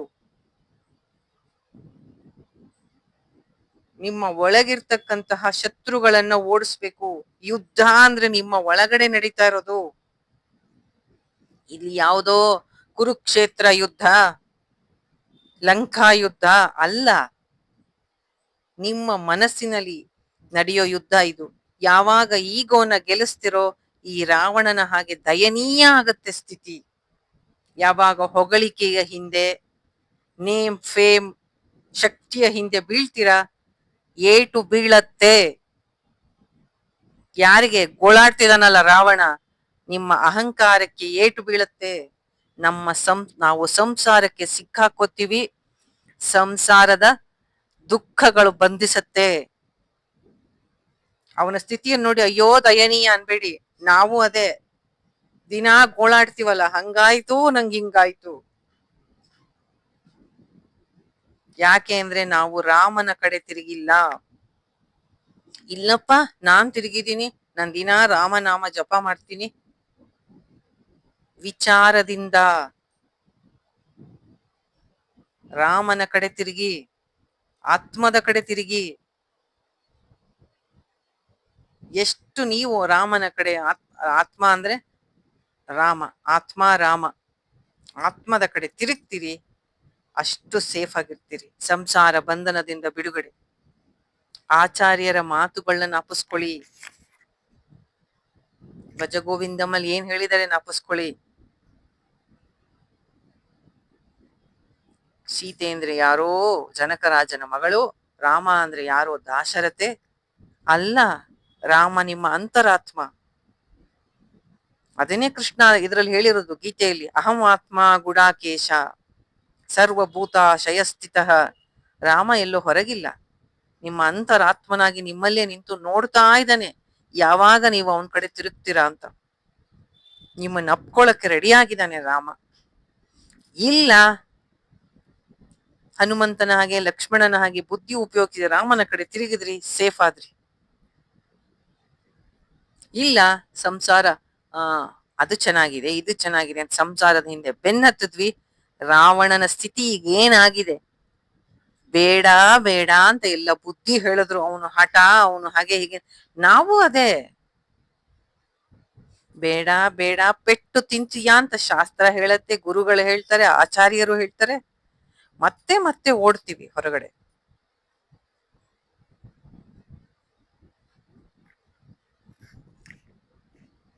ಅದನ್ನೇ ಮಂಕುತಿಮ್ಮನ ಕಗ್ಗದಲ್ಲಿ ಡಿ.ವಿ.ಜಿ ಅವ್ರು ಹೇಳೋದು, ವಿಧಿಗೆ ಕವಳವಾಗದಿರುವನೆ ಅಂತ.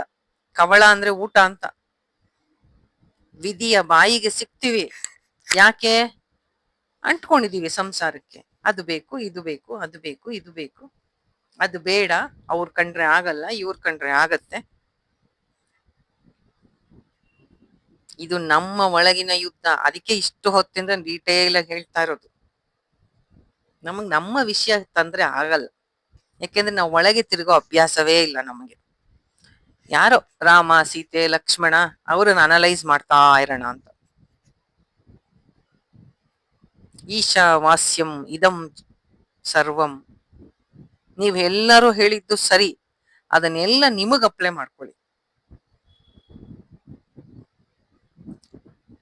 ಎಲ್ಲವೂ ಭಗವಂತನಿಗೆ ಸೇರಿದ್ದು.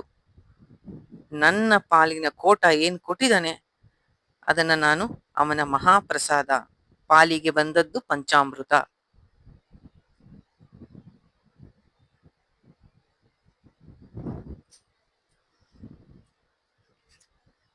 ರಾಮ ಅಂದ್ರೆ ಆತ್ಮ, ಸೀತೆ ಅಂದ್ರೆ ಜೀವಾತ್ಮ, ಹನುಮಂತ ಅಂದ್ರೆ ಪ್ರಾಣಶಕ್ತಿ, ರಾವಣ ಅಂದ್ರೆ ಅಹಂಕಾರ. ಯಾರದೋ ಅಲ್ಲ, ನಂದೇ, ನಾನು ನಂದು, ನಾನು ನಂದು.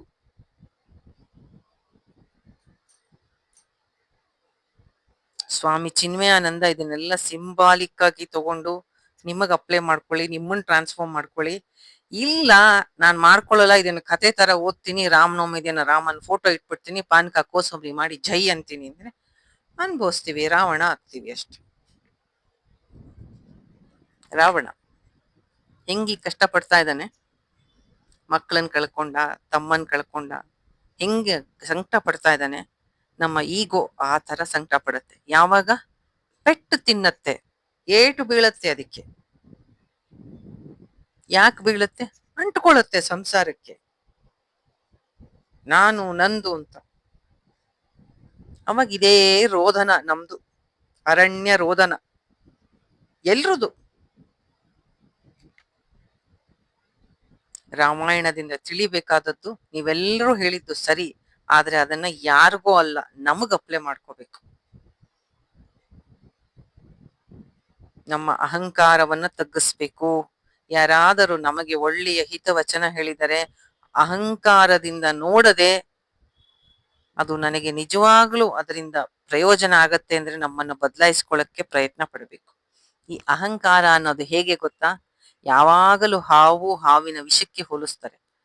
ಅಮೃತದಂತೆ ಇರುವ ಹಾಲಿಗೆ ಒಂದು ತೊಟ್ಟು ವಿಷ ಬಿದ್ದ ಹಾಗೆ.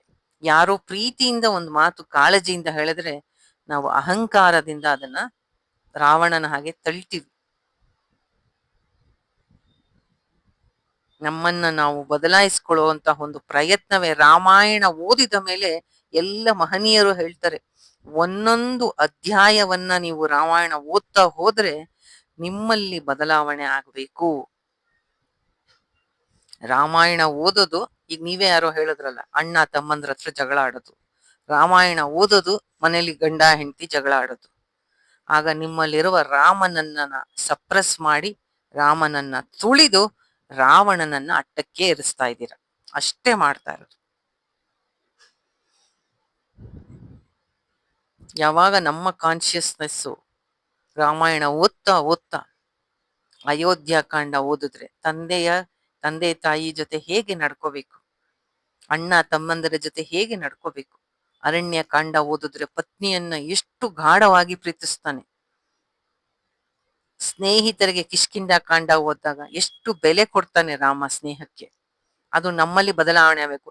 ನಿಮ್ಮ ಆತ್ಮ ವಿಚಾರ ಎಲ್ಲ ಬಿಡಿ ಮಾತಾಜಿ ಅಂದ್ರೆ ಆಯ್ತು, ಬಿಟ್ಬಿಡೋಣ. ಅಟ್ಲೀಸ್ಟ್ ಈ ರೀತಿಯ ಬದಲಾವಣೆನಾರು ಮಾಡ್ಕೊಂಡು ಧರ್ಮದ ದಾರಿಯಲ್ಲಿ ನಡೆಯೋದಕ್ಕೆ ಪ್ರಯತ್ನ ಪಡ್ಬೇಕು. ಆಗ ನಾವು ರಾಮಾಯಣವನ್ನ ಓದಿದ್ದಕ್ಕೆ ಸಾರ್ಥಕ ಆಗುತ್ತೆ. ರಾಮಾಯಣದಲ್ಲಿ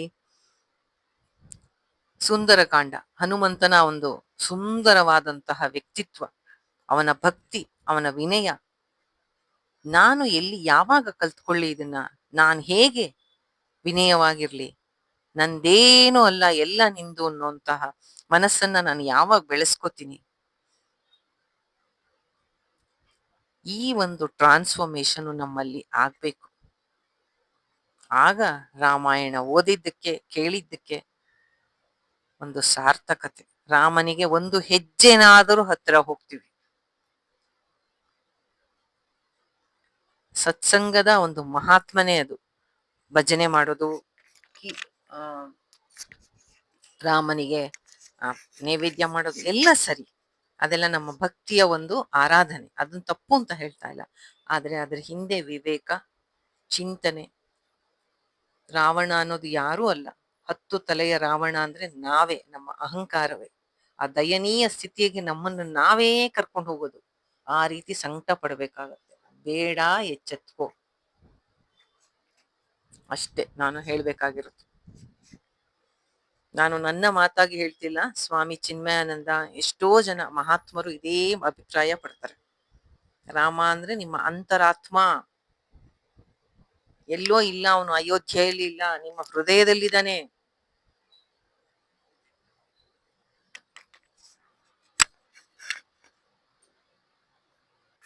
ಸೊ ಇಲ್ಲಿಗೆ ಇವತ್ತಿನ ಕ್ಲಾಸ್ ಎಂಡ್ ಆಗುತ್ತೆ. ಸೀತಾ ರಾಮಚಂದ್ರ ಅರ್ಪಣಮಸ್ತು. ನಾಳೆ ಇಂದ್ರಜಿತ್ತು ಲಕ್ಷ್ಮಣನ ಇದು, ಹನುಮಂತ ಸಂಜೀವಿನಿ ತರೋ ಇದು ತುಂಬಾ ಚೆನ್ನಾಗಿರತ್ತೆ. ನಾಳೆ ಎಲ್ಲರೂ ಅಟೆಂಡ್ ಮಾಡಿ. Thank you all. Sita Ramachandra ಅರ್ಪಣಮಸ್ತು. ಹರೇ ಕೃಷ್ಣ.